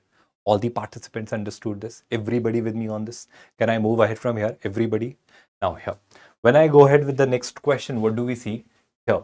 For some n not equal to 0, okay, let the coefficients of 5th, 6th and 7th terms in this binomial expansion of 1 plus x to the power n plus 4. Which part did you not understand, Methu? Can you be more specific? All I need is x to the power 70. So 1 plus x to the power n, when expanded, x to the power n has coefficient NCR, x to the power r. X to the power r has the coefficient NCR. So NCR, why am I having 15? Because 55 plus 15 will make it 70. Why am I having 68? Because 2 plus 68 will make it 70. That's why I did it. Did you get it now, all the participants? Now here, if I talk about this, for some n not equal to 10, let the coefficient of 5th, 6th and 7th term in the binomial expansion of this be in AP. So let me talk about the 5th, 6th and 7th term. So 5th term of this binomial expansion, I hope you're understanding. I hope there is no confusion on that. TR plus 1 is always given by NCR. This is 1 plus x, so 1 doesn't matter. So 1 to the power n minus r doesn't matter, and it will be x to the power r. I hope you remember that. PNC before Q. Which part did you not understand, Mithu? All I'm saying is that it gives you 46C15, because 15 plus 55 will be 70. So I need x to the power 70. So I need x to the power 15 from here. And x to the power 15 will have the coefficient 46C15. Similarly here, x square is already there. So I need x to the power 68. X to the power 68 will be 99C68. Everybody got that? Now here, if I talk about this, fifth term will be, if I write the fifth term will be n plus 4. The coefficient of the fifth term will be NCR. So n is n plus 4. C, R is what? 4. So this is your fifth term's coefficient. I hope you all are listening and understanding in the expansion of this. Sixth term, I hope I need not tell you, n plus 4, C5. And seventh term will be n plus 4, C6. Correct me if I'm wrong. Everybody with me on this? And yes, there is one more formula which I'll be using. I hope you do remember. NCR we all write as n factorial upon n minus r factorial into r factorial. Everybody with me on this? All the participants. I hope no confusion on that. Great. Now with that, when I go ahead with this conclusion, these three terms are said to be in an AP. They are in AP. So when three terms are in AP, we know that double of middle term is equal to sum of the other two extreme terms. Arithmetic mean. So with that, I'll say 2 times n plus 4c5 should be equal to n plus 4c4 plus n plus 4c6. Are you all listening and understanding? Now, when I wish to simplify this as per this formula, I'll have 2 into c. N plus 4 factorial will be there in the numerator. Or if you didn't understand that, let me write it first so that again you don't get confused. So n plus 4 factorial will be there. C5 means what? 5 factorial into n minus r. So it will be n plus 4 minus 5, that is n minus 1 factorial. Correct me if I'm wrong. Here it will be again n plus 4 factorial divided by 4 factorial into n plus 4 minus 4, that gives you n factorial, plus this again gives you n plus 4 factorial divided by 6 factorial into n plus 4 minus 6, that is n minus 2 factorial. Correct me if I'm wrong. Everybody with me on this? All the participants. Now let's try and solve this. Let us try and solve this particular expression. First of all, I hope everybody is comfortable with this n plus 4 factorial, n plus 4 factorial, and n plus 4 factorial getting cancelled. Everybody with me on this, all the participants. Now, one thing I'm going to do here is, one thing I am clearly going to do here is that this n factorial can I replace by n into n minus 1 into n minus 2 factorial. Are you okay with that? This n minus 1 factorial I'm replacing by n minus 1 into n minus 2 factorial. I hope you're understanding. All I'm saying is that n factorial is always n into n minus 1 factorial. So that method I've used. Why did I do it? I hope you are realizing this n minus 2 factorial, n minus 2 factorial and n minus 2 factorial are getting cancelled. I hope there is no confusion on that part as well. One more thing I'm willing to do, but I'll do it directly now. This is 2 by 5 factorial. This is 4 factorial. This is 6 factorial. So 5 factorial I can write as 5 into 4 factorial. 4 factorial is already there, and 6 factorial I can write as 6 into 5 into 4 factorial. So 4 factorial, and this 4 factorial are getting cancelled. I hope, sir, we can divide n plus 4c5. It will be easy, Navina. I am doing that only. Navina. Are you suggesting it in some other manner? Please suggest that. How are you wanting it to be done? So here, what do I have? 2 by 5 times n minus 1. Everybody with me on this? Here, what am I left with? 1 by n times n minus 1. Correct me if I'm wrong. And here, what am I left with? 1 by 6 into 5. 1 by 6 into 5, right? Let me see this again. Here, this is 2 by 5 n minus 1. That is what we are left with. This is 1 by n minus 1. And this is 1 by 6 into 5. Correct? Right? Now, when I push it on the left hand side, what do I get? This becomes negative and this becomes equal. I hope I can do it right directly like this. N minus 1 can be taken common. So n minus 1 when taken common, this is 5, this is n. And that leaves you with n minus 1 outside here. That n minus 1 I push here in the numerator. I hope you're okay with that. So this gives you 2n minus 5. 2n minus 5 by 5n. So it gives you 2n minus 5 by 5n. And this is 6 into 5. Nothing much can be done with that. This is going to be 30 here. So I think you are going to create a quadratic, and that quadratic we need to solve. But one thing I can still do is that this 5 into 30 is 6. So this will be n and this will be 6. This will be n and this will be 6. So when I simplify this, I hope this part can be removed now. Everybody with me on this? So far, whatever result I have gotten, all the participants. Now here, what I'll do is 6 into 2n minus 5. That is 12n. That is 12n. Minus 5 into 6, that's 30. That's 30. 12n minus 30. And that is equal to n square minus n, right? I hope there is no confusion on that.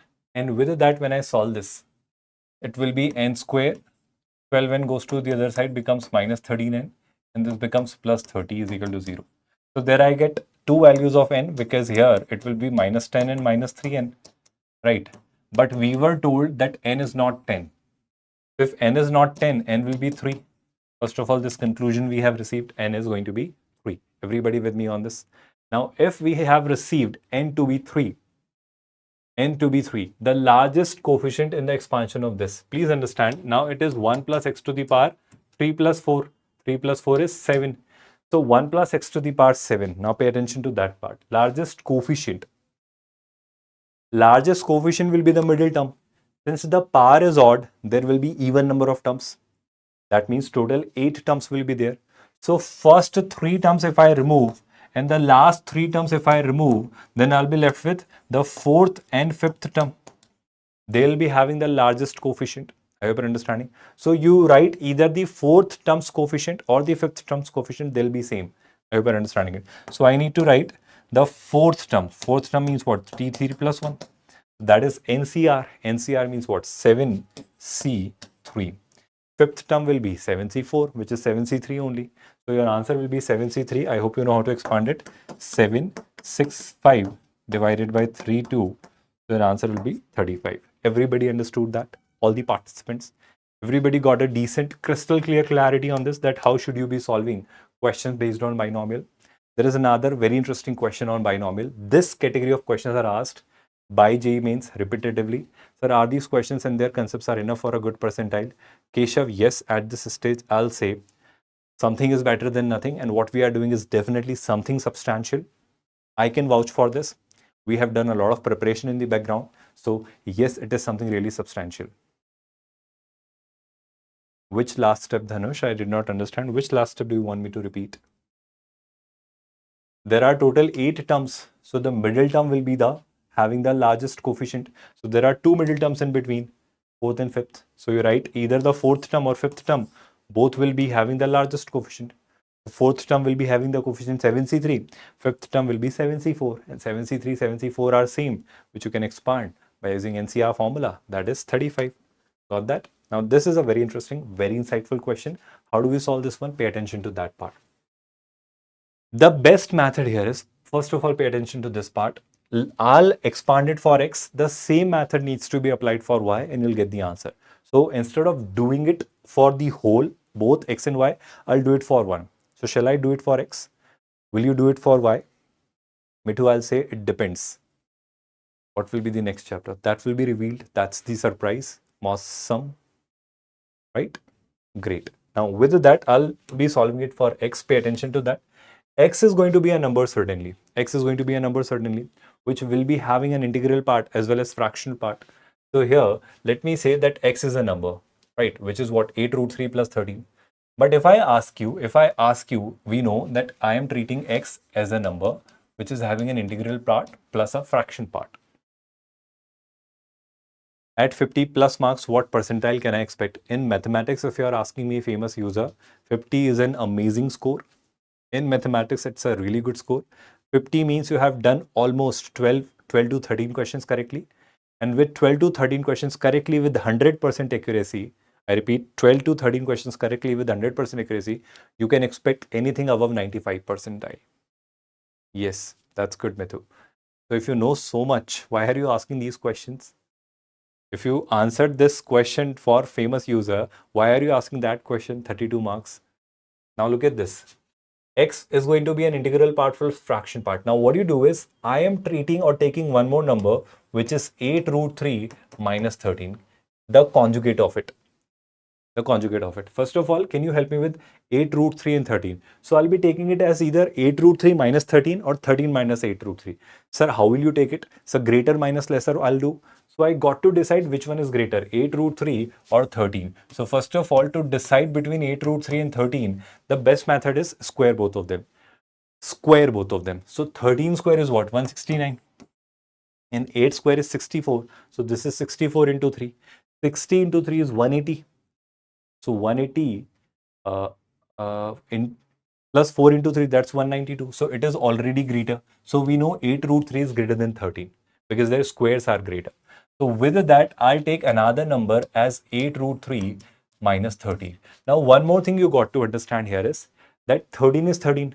Root 3 is 1.7. 32 approximately. So 1.7 when multiplied with 18, I'll just do it very quickly so that we get the final result. Let me just do that on my calculator so that we get the final answer very quickly. Hold on for a while. what are we doing? 8 into 1.7, right? So that is 13.6. So from 13.6, if you're subtracting 13, that is 0.6. That is 0.6. So here all I'm saying is that this value lies between 0 and 1.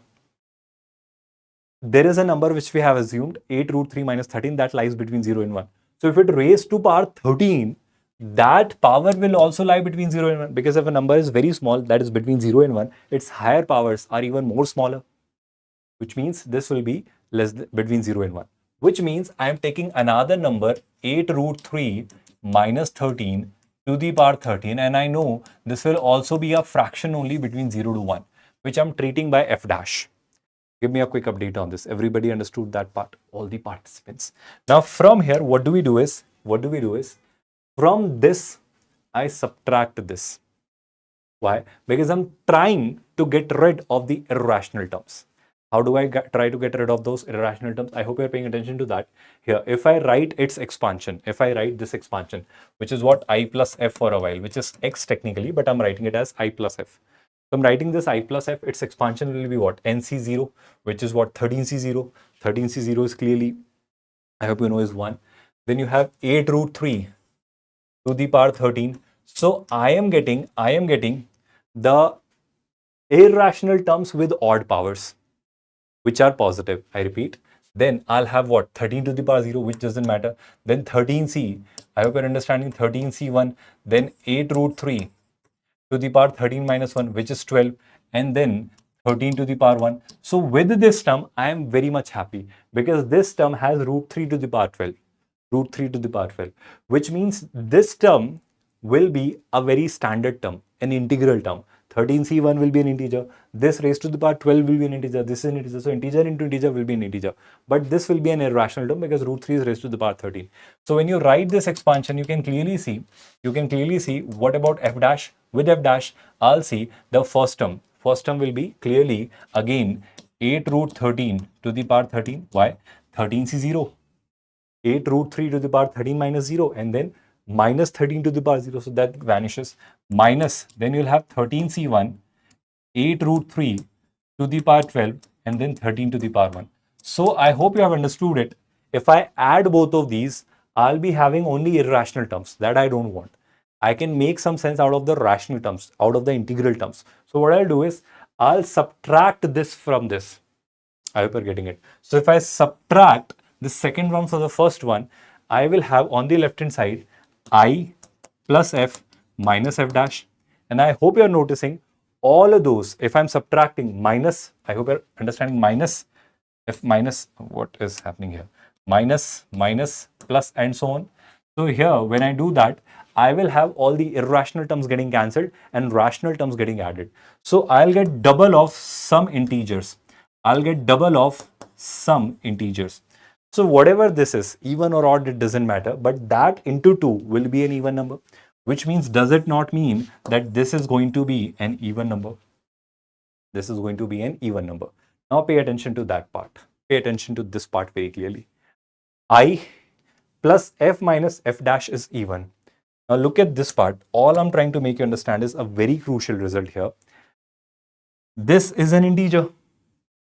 This f minus f dash is fraction minus a fraction. So integer, if it is a fraction, then integer plus fraction, how can it be an integer? Because this is an even number. Are you understanding the conclusion I'm trying to make here? So all we need to understand here is that this has to be an integer. So let's work out f minus f dash. Now, I hope you know what is f. Sir, f is a fraction part that lies between 0 and 1. Sir, what is f dash? Sir, f dash is also a fraction part that lies between 0 and 1. What about minus f dash? Sir, minus f dash will lie between minus 1 to 0. And if I add both of these inequalities, I'll have f minus f dash lying from minus 1 plus 0, that is minus 1. 1 plus 0, that is 1. Now pay attention to that part. F minus f dash, we have already concluded, is going to be an integer, because integer plus integer will be an even number. So we know f minus f dash will be an integer, but we know f minus f dash lies between minus 1 and 1, which are not included. So between -1 and 1, there is only integer which is there, which is 0. So first of all, we have concluded f minus f dash will be 0, which means f is f dash. What does it mean? This means this is 0, which means I is an even number. What was I? I was the integral part of this x, because this x was I plus f, and we have cracked I is an even number. So if somebody asks you what is x, x is an even number plus some fraction. If somebody asks you GI of x, I'll say it is even. Similarly, will you not find y with the same method? Shall I repeat the same idea again? Will you not be able to do it by yourself then? First of all, find the conjugate. Be careful, find the greater and then the lesser. Just write in the comment box. Will you be able to do that by yourself, all the participants? Can I move ahead from here? Everybody with me on this? Are you all there? Now with that, let us solve the next question for the day. Right, here we are. An interesting one, an amazing one, an insightful one, and a very good one from binomial theorem. Here, if you pay attention to this pattern, 20C4, 20C5, 20C6, 20C7, 20C20, so it gives you the idea that here 1 plus x to the power 20 will be used. So the first thing which we do is, I'll have 1 plus x to the power 20 in the picture. So when I write the expansion of 1 plus x to the power 20, I hope you know the first term will be 1. How? 20C0, 1 to the power 20 into x to the power 0. Then the second term will be, I'm really sorry. Is it all plus? Is it? No, it's alternatively changing the signs. Plus, minus, plus, minus. So instead of 1 plus x to the power 20, I'll have 1 minus x to the power 20. I hope you're understanding the reason why am I doing all this, all the participants. Good, Zoro, that's good. So with that, I'll have 1 minus. Pay attention to that part. 20C1, that is 20. Then 1 to the power doesn't matter. So we'll have x to the power 1. I hope you're understanding it. Plus 20C2. The next term will be 20C2. X to the power 2 minus 20C3. X to the power 3 plus 20C4. X to the power 4 and so on. Until the last term will be 20C20. X to the power 20. Correct me if I'm wrong. Have you ever understood it? 1 minus 20C1 x to the power 1, 20C2 x to the power 2, and plus minus sign is changing alternatively. This is how the expansion of 1 minus x to the power 20 looks like. But the problem or the catch here is that, sir, it is beginning with 20C4. It is beginning with 20C4. So these terms may or may not be there, because possibly they should vanish. They should vanish. So to make them vanish, what I do is I should begin with what? 20C4. And what I have is 2 into 1, 3 into 2, 4 into 3. So pay attention. If I want to have 2 into 1, let's say if I'm differentiating x to the power 2. So I'll have 2x. And if I redifferentiate it, I'll have 2 into 1. I hope you're understanding it. So I may develop the logic that differentiation is needed to be done. But the catch here is, pay attention to this, 20C4, the term 20C4 has 2 into 1. So here I should have had x square and then x cube and so on. So to have an x square here, what I'll do is I'll divide both the sides by x square. Are you listening and understanding? So when I divide both the sides by x square, what do I get? This gets divided by x square is equal to 1 by x square minus 20x by x square, that is 20 by x. This is 20C2. This is 20C2 only because x square is getting cancelled. This is 20C3 x cube by x square, which is minus 20C3x. And this is 20C4. This is 20C4 x square. Then you'll have 20C5 x cube and so on. Now pay attention to that part. Pay attention to the part more clearly. Now the picture comes, which will help you in solving this question thoroughly. What I'm doing is, first of all, take this term on the left hand side. So what will happen with that? This will become negative, this will become positive, and this will become negative. This will become negative and this will become positive. And the remaining terms, the rest of the terms I keep on the right hand side. This is going till what? 20C20. I hope you're understanding that. And alternatively, plus minus is there. So if this was plus, I think this could be minus. So there it should be minus. With 20C5, it should be minus. Yes, great. Now all I'm saying is differentiate both these sides. differentiate both these sides. And how many times? 2 times. Let me do it on the right hand side first, then we'll do it on the left hand side, or I'll leave it up to you for the left hand side. I'm differentiating right hand side 2 times. With that, what will I get? I'll get my final answer. Why am I saying so? Pay attention to that. I am differentiating both the sides with respect to x twice. I hope you're understanding it. So when I differentiate right hand side, when I differentiate the right hand side, 20c4 constant, x square becomes what? 2x. So 20c4, 2 into x, 20c4. Then it becomes what? 3x square. And then it becomes what? 20c5. That remains like that. Plus, I hope we'll have so on the upcoming terms. Then again I got to differentiate. So when I redifferentiate it, so 2 into x, so it becomes 2 into 1, 20c4 like that only, minus this becomes 3 into 2, x, 20c5 and so on. And I think I have gotten the sequence which I am looking forward to have. Everybody listening and understanding? All I need is, sir, x should not be there. So after differentiating it twice, I'll replace x by 1. I'll substitute x by 1. So when I finally differentiate it twice and substitute x by 1, I'll get this expression. But that's the modus operandi. That's the standard operating procedure you got to apply. The same process needs to be applied on the left hand side. So we have cracked the method that what is needed to be done. What is needed to be done? Differentiate twice with respect to x, of course, and then replace x by 1. You cannot do it like this, that when you replace first x by 1 and then you differentiate twice, the answer will be 0, constant. You cannot do that. A student suggested it once, so you cannot do that. I hope nobody is thinking like that. Now the challenging task is differentiating this part, because this is going to be the answer. Because this part is equal to that. So if this is differentiated twice with respect to x and then x is replaced by 1, this should also be done that. And I think we can do this. So there, the tricky part is here, you got to apply the quotient formula here, the quotient rule. So with that quotient rule coming into picture, x square becomes what? Or can I apply the product formula only, because that will be more convenient? So this 1 minus x to the power 20, I am writing as 1 minus x to the power 20 into x to the power minus 2. I hope you're comfortable with that. Here also I'm writing it as minus x to the power minus 2. This I'm writing as plus, it was x to the plus 20 into x to the power minus 1. This is constant, so it will anyway vanish, so I'm not writing it. This 20c3 into x. So this will differentiate it once, will leave me with 20c3, and when again I'll differentiate it, it will leave me with 0, so that will vanish. So ultimately this needs to be differentiated twice, and then you got to replace x by 1. Are you understanding the whole method, all the participants? Now with that, when I go ahead with this, what do I get here? Product rule I'll apply. So derivative of first function, so it is 20 times 1 minus x to the power 19. I hope you all are there. And even in that case also, what I'm realizing is that ultimately when I'm substituting x by 1, this 1 minus 1 will become 0. So it all will vanish. But still, if let's go systematically in that case, 20 times 1 minus x to the power 19, then this x to the power minus 2 stays like that only. And 1 minus x when differentiated gives you a minus here, minus 1 here.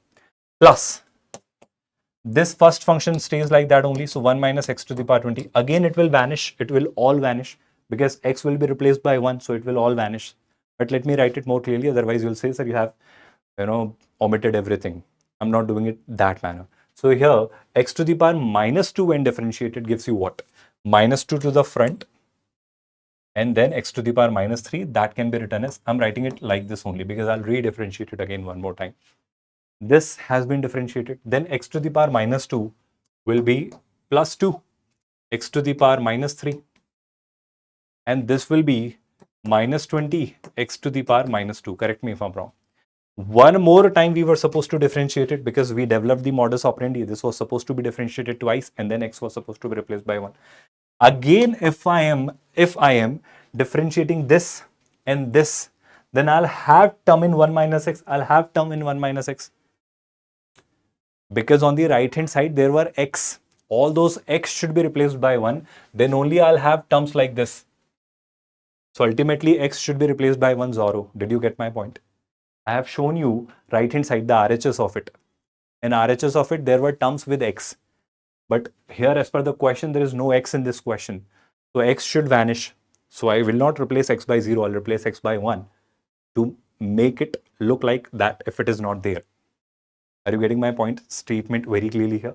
So with that, when I move ahead with this, I'll redifferentiate it. So when I redifferentiate it, all I'm trying to make you understand is that when this is differentiated, that will again have term in 1 minus x, that will again have a term in 1 minus x. So that when finally x is replaced by 1 will vanish, will become 0. So that part I'm not differentiating. I'm not putting efforts in doing that. Plus, this part, when differentiated with respect to x, what does it give you? It gives you, because all of this when differentiated and replaced by x as by 1, it will become 0. So that part I'm not writing here. This becomes minus 6, x to the power minus 4, and this becomes plus 40, x to the power minus 3. Correct me if I'm wrong. Now when x is replaced by 1, I'll get a 0 here, I'll get a minus 6 here, and I'll get a plus 40 here. And 40 minus 6, can you help me with that? I think it is 34. So your final answer is 34. So all of these values are going to be nothing but 34. There are some really tricky questions. You got to see the pattern and then you got to apply the correct method. Everybody with me on this? Understood this? Here, when we solve the next question, this is a question based on area of a triangle formed by lines this, and this. Can we take a 10 minutes break? Let's resume in 10 minutes. Will that be okay? So it is 8:15. Let's resume at 8:30. Will that be okay? So we'll resume at 8:30. I hope that's okay. So let me have a 10 minutes break. Let me have some water and then we'll resume. Will that be okay? 15 minutes break we are taking. You also take a break, stretch yourself, and then we'll continue in 15 minutes. Right, everyone?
Hello, hi everyone. Just give me a quick update. Am I clearly audible? Am I clearly visible? Okay, so let us get started with our discussion. All right, good to have you all students. Now, look at this. The area of the triangle formed by this line, and this line. So this is all is happening in 3D. So here, if I try and work out the point of intersection, so that's the only challenging part. And with the 3D, the questions are pretty simple. They are straightforward formula-based questions. But where where do they consume time? They make you do a lot of calculation. A lot of calculation is there. Look at this question. This is a very easy one. I'll show you. But if I could tell you the approach, I can tell you in 10 seconds. But if I solve it, it will take 2 to 3 minutes. So pay attention to that. Here, if I put it equal to lambda, if I take any point randomly on this line L1, so this is line L1, let's say for a while, this is line L2, and this is line L3.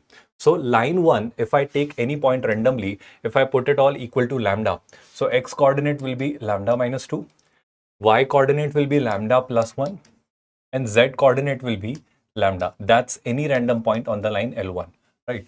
On the line L2, if I take any random point, that point let's say is equal to gamma. So 5 gamma or 5, let's say mu plus 3 I take, then it will be minus mu, and this will be mu plus 1. That's any random point on the line L2. And then when I talk about any random point on the line L3, let's write in terms of gamma. So any point on the line L3 will be given by minus 3 gamma, then it will be 3 gamma plus 3, and it will be gamma plus 2. I hope you all are getting that. Now, how do we find their points of intersections? Because that is necessary. So let's say line L1, L2, L3 are placed like this. These are the lines. This is, let's say, L1, this is L2, and this is L3. So L1 and L2 are intersecting, let's say, at A. L2 and L3 are intersecting, let's say, at B. And L1 and L, and that's how they are forming a triangle in 3D. Now there, what we need to understand is, can we find the intersection between L1 and L2? To find L1 and L2, what I'll do is, lambda minus 2 should be 5 mu plus 3. So that I'll do on the other page. Lambda minus 2, 5 mu plus 3. Or can I do it here only? Let's do it here only. So lambda minus 2 is equal to 5 mu plus 3. And the other result is lambda is equal to mu plus 1. So two equations, two variables. Or rather, instead of this, shall I solve that? Lambda plus 1 is equal to minus mu. These two results I'll be using. I hope you're comfortable with that. So lambda is mu plus 1. So that value, if I replace here, that is mu plus 1, right? So mu goes to the other side. So mu becomes what? Minus 2 mu. So it becomes minus 2 mu, and it becomes what? 2. So mu becomes minus 1. So we receive mu as minus 1. So the moment we receive mu, I think our job is done, because we have cracked lambda as well. But that mu and lambda for intersection of L1 and L2, I hope you are listening and understand that. So mu, if I put here, let's say mu, if I put here as minus 1, what is that? Intersection of L1 and L2, that is point A. So point A's coordinate here will be what? Mu I'm replacing by minus 1. So this is minus 2. This is 1. And this is 0. So we have received A. Everybody got that? Now let's put L2 and L3 equal, because L2 and L3 will give me point B. I hope you're understanding it. So with L2 and L3, let me take what? Let me take minus mu as 3 gamma plus 3 and mu plus 1 as gamma plus 2. Are you understanding that? Mu plus 1 as gamma plus 2. Great. Now this mu I'm replacing by minus 3 or minus 3 here. So this is minus 3 gamma minus 3 plus 1. This mu I have replaced by minus 3 gamma minus 3 plus 1 is equals to gamma plus 2. Right, everyone? So this minus 3 plus 1 is minus 2. Minus 2 goes to the other side, becomes plus 2. And this gamma comes to this side, it becomes what? Minus 4 gamma. So this becomes what? Minus 4 gamma. I hope you're understanding whatever I'm doing. So this is 4, this is 4. So gamma becomes minus 1. Gamma becomes minus 1. Gamma becomes minus 1. With that, I can find L2 and L3. L2 and L3 means B. So B point is going to be minus 1 means what? 3. Here it should be 0 and it should be 1. So we have received B as well. So now we need to find C. C means what? L1 and L3. So if I solve L1 and L3, the best thing will be here. Here, gamma plus 1, sorry, lambda plus 1 will be 3 gamma plus 3. I hope you understand that. And here, lambda will be gamma plus 2. So lambda as gamma plus 2 I replace here. So that will be gamma plus 2 plus 1. That is gamma plus 3. This is 3 gamma plus 3. So 3 and 3 are cancelled. So we receive gamma as 0. Because 4 gamma is 0, so we receive gamma as 0. So if gamma is 0, we crack C as 0, comma 3, comma 2. Give me a quick update on this. Are you all there listening, watching and understanding, all the participants? Everybody understood how did I crack A, B and C? The job is not done yet. Why? Because now we have cracked A, B and C. Now let me find two vectors, any two vectors. Let me say I'm finding vector CA and vector CB. So vector CA, if I'm willing to write, let's say I'm writing vector CA and then vector CB. So vector CA will be what? Sir, vector CA will be A minus C. I hope you're understanding position vector of A minus C. So minus 2 minus 0, that's minus 2 I cap. Then 1 minus 3, that's minus 2 J cap. And then 0 minus 2, that's minus 2 K cap. Then let me find vector CB. So vector CB here will be B minus C. So that's 3 minus 0, that's 3 I cap. Then 0 minus 3, that's minus 3 J cap.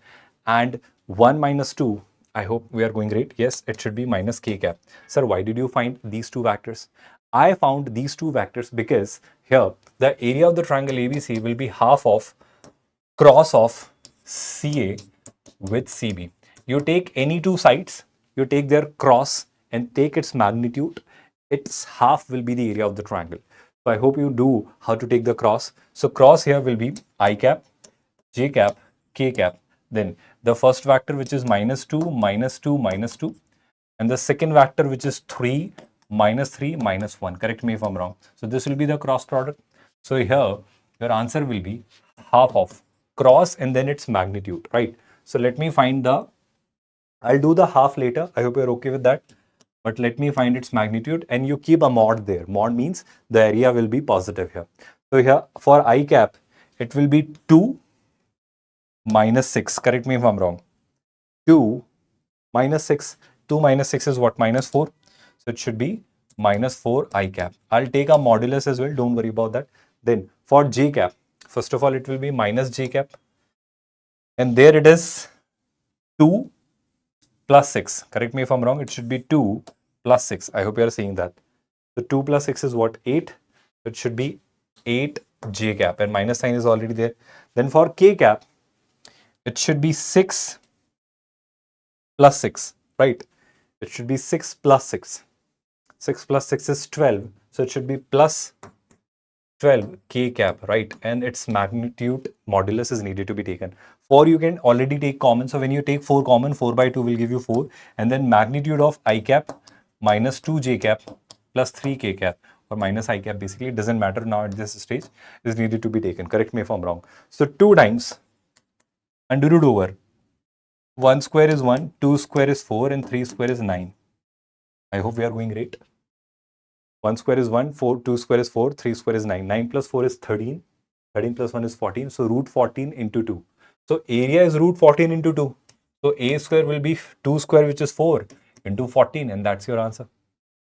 Did you all understand this? So I hope you are seeing questions based on 3D are simple, are doable, are formula based, but why are they lengthy? Because they introduce a lot of calculation. First of all, you found the points of intersections. After finding the points of intersections, you found the two vectors and then you took the cross. So it took a lot of time, and that's where it becomes time consuming. So there you need to be more careful with this kind of calculations. Did you all get that? Let's solve the next question.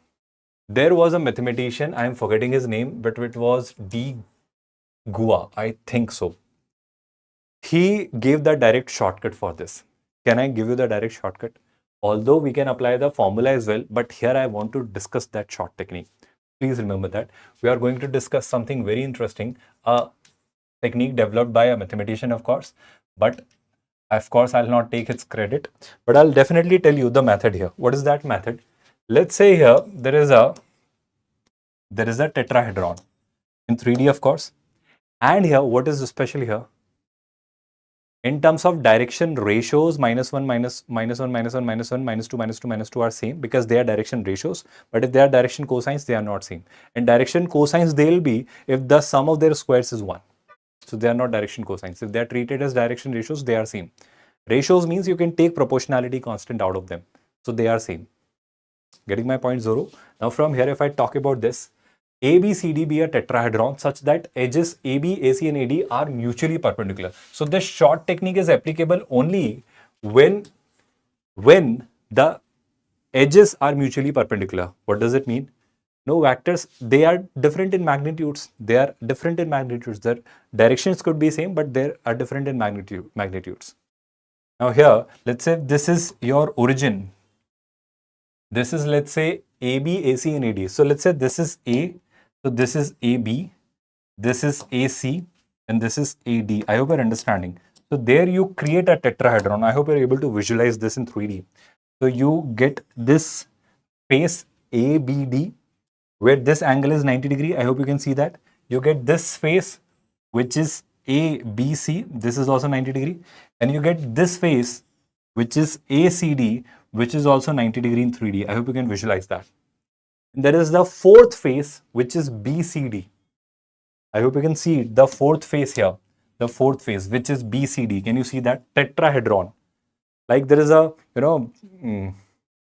pyramid kind of a structure. So three faces are there, three edges are there, and the base is there. So if the base is ACD, then this, and this, and the fourth one, I hope you're seeing that.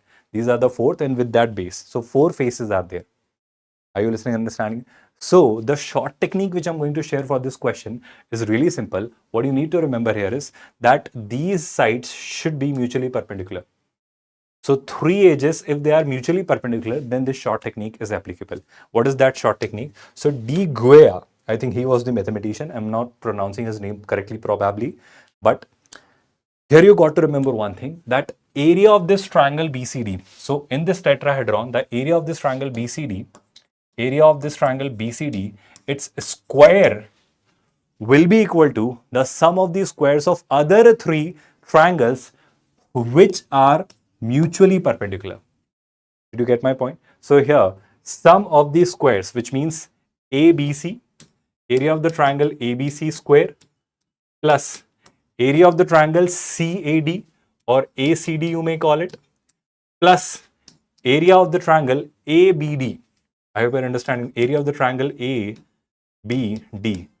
I repeat, the mutually perpendicular ones, when their squares, the area of their square, the squares of their area is added, it gives you the third triangle's area. So it has four faces, four triangles are there in that tetrahedron. So three triangles areas squares sum will give you the fourth triangle's area. Which will be the fourth one?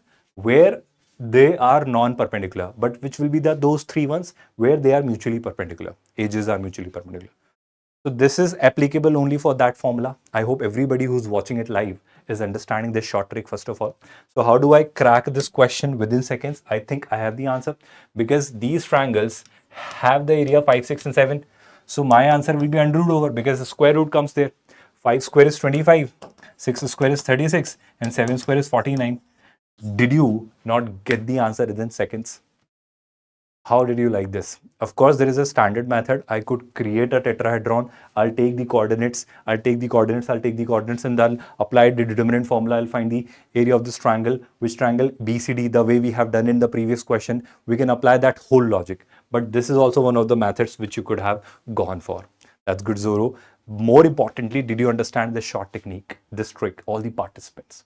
And let's credit this trick to the mathematician who developed it. Let's focus on the next question for the day. It says, good, that's good. Sum of the second, fourth and sixth term of a GP. Okay. Second, fourth and sixth. I hope if there is a standard GP with first term as A, common ratio is R, second term will be AR, fourth term will be AR cube, and sixth term will be AR to the power 5, right? Correct me if I'm wrong, because I may write something incorrectly and that will make us waste a lot of time. So if I write anything incorrectly, do correct me.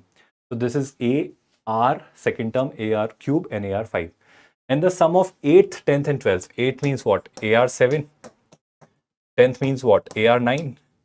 And 12th means what? AR 11. This summation is 15309. So I am going to see a lot of calculation in this. We'll use calculator because I am a teacher. I can use that. I have the liberty to do so. So here, first of all, I'll take what? Can I take R to the power 6 common from here? Deliberately, I'm taking R to the power 6 because when you take R to the power 6 common from here, you will be left with AR then AR to the power 3, then AR to the power 5. I hope you're getting it. And this we know as 21. So R to the power 6 we receive as 15309 by 21. Can somebody help me with this? 15309 by 21. I'm not going to do it. I'm not going to do it. Can you do it for me quickly, anyone? 15309. 15309 divided by 21, that is 729. Brilliant. Perfect. So that's a very good number. So we receive this as 729. I hope that's good. So with that 729, what do we see? What do we see? 729 is what? Cube of 9. So that is 3 to the power 6. That is 3 to the power 6, right? So we get R as either 3 or minus 3. Sum of its first 9 terms, right? Sum of its first 9 terms. So I hope we have got an R. If we have got an R, if I substitute that R here, we could crack A. I hope you are listening and understanding. So I'm substituting that value of R and I'm moving ahead with R as 3. So I can take R as either 3 or minus 3. Because if R to the power 6 is 3 to the power 6, I can say R square cube will be 3 square cube, which means R square will be 3 square. So R could be plus minus 3. I hope you are moving ahead with that doubt. Yes, Sohan, you will. Why would you not? Why would you not? We are bringing the bridge course for you. We are doing that.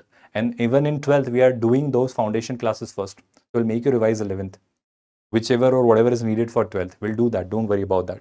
In our batches respectively, if I talk about. So here, when you replace R by 3, you get what? 3R, sorry, 3A plus what? 3 cube, which is 27. So it should be 27A. Correct me if I'm wrong. 3 to the power 5 is 243. So it is 243A, which is 21. I repeat, 3A, 27A, and this is 243A, right? So 243 plus 27. 43 plus 7 is 50. Plus 20 is 270. So it is 273. It is 273A. 21 into what? 21 into 30. How much is that? 21 into 30 is not 273. Am I making any mistake in terms of calculation, students? Are we going great? Because 21 into what? 3 it could be, or 13 it could be. So 20 into 10. 20 into 10. No, it's not. Let me quickly see this. Can I cancel this by 7? So 7 into 3 is 21. 7 into what? 7 into 3 is 21. Then it leaves you what? 6. And 7 into 9, and that's 3. So I think it was 13. I was thinking correct. So why was I not able to crack it? Okay. So we receive A as 13. Great. So we have A as 13. We have R as I think 3. Sum of its first 9 terms. Can you not do that? Can you not do that? I hope you all are comfortable in doing that. So when you go ahead with that, I think you all can finally get the answer within seconds. What do I mean by that? Sum of its first 9 terms. I hope you remember that. Sum of 9 terms, which is A, which is 13, R to the power n minus 1 upon R minus 1. So 3 to the power 9 you got to do, because otherwise you cannot. So there is calculation again. But 3 to the power 9 you can work out. It takes some time, but there we have emphasizing that you should have these 2 to the power 1 till 2 to the power 12 at your fingertips, and 3 to the power 10. I never mentioned so far in my classes 3 to the power 10, but we need it here, right? R to the power n minus 1 upon R minus 1. So 2 to the power 9 you got to work out. You can, of course. 1 by 13, why? A is 1 by 13. Yes, I'm really sorry. One correction should be there. A is 1 by 13, so it should be 1 by 13. I'm really sorry. Apart from that, everything else is great. Thank you so much for that correction, Zoro. I think rest of the things are great. Will you do that by yourself? Now with that, let's move towards the next question for the day. Okay, so that's again an interesting question. It was asked way back by JEE Advanced as well. So what JEE Mains does is most of the times it repeats the questions from JEE Advanced. So we make you solve questions of JEE Advanced as well in our classes so that you can see the direct questions as it is getting repeated in JEE Mains. Yes, JEE Mains does it. If you go back to the questions of JEE Advanced, the PYQs, you'll see this question there. So where does it get ideas from, the NTA for JEE Mains? From JEE Advanced. So people who are preparing or writing or developing the paper for JEE Advanced, they do a lot of hard work. And what JEE Mains people do? They copy their hard work, right? So here, what I do is, of course, this was asked way back by Advanced. Now they have used in 25. So that's also the gap, the generation gap. Here, if I get back to this question, it is again one of the simplest questions here. Why am I saying so? Because pay attention to this part. If I club this with this, If I club this alpha with beta, do you not think alpha plus beta, what would it be?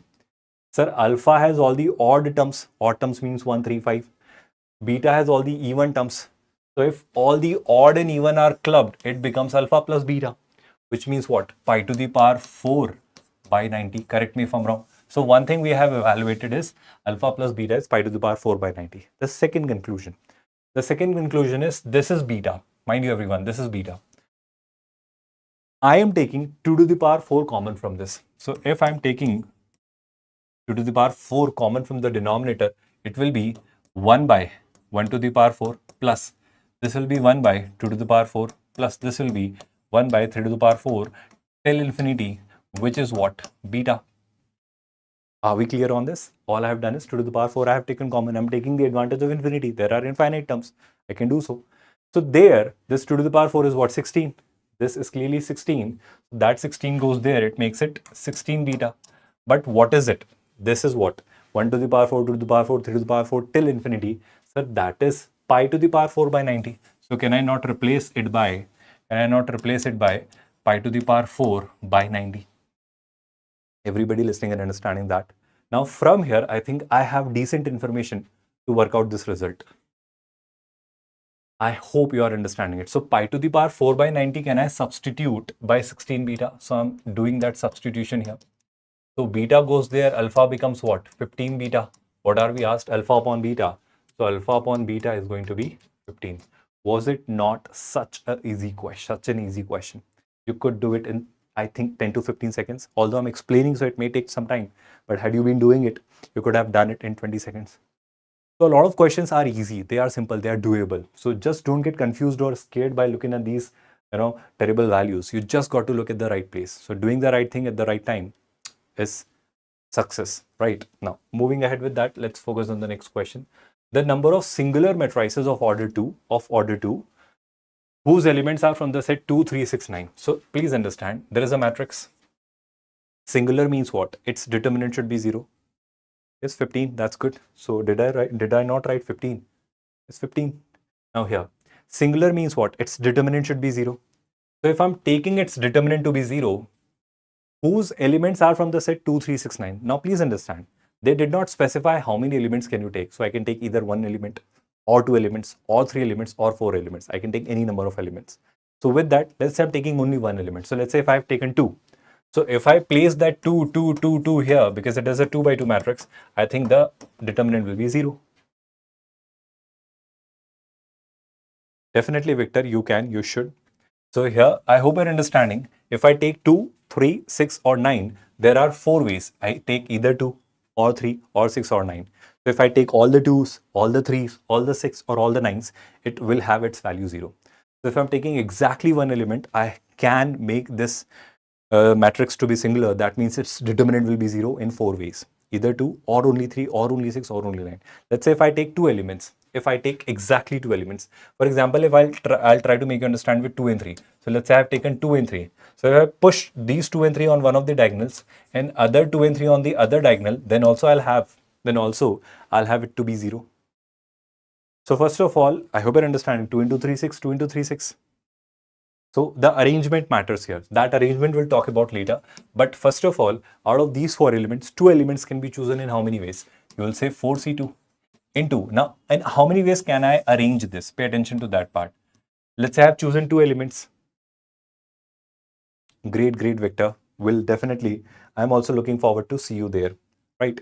Now with that, I have chosen 2 elements. Let's say I have chosen 2 elements. Let's say A and B or 2 or 3, whichever you wish to call it.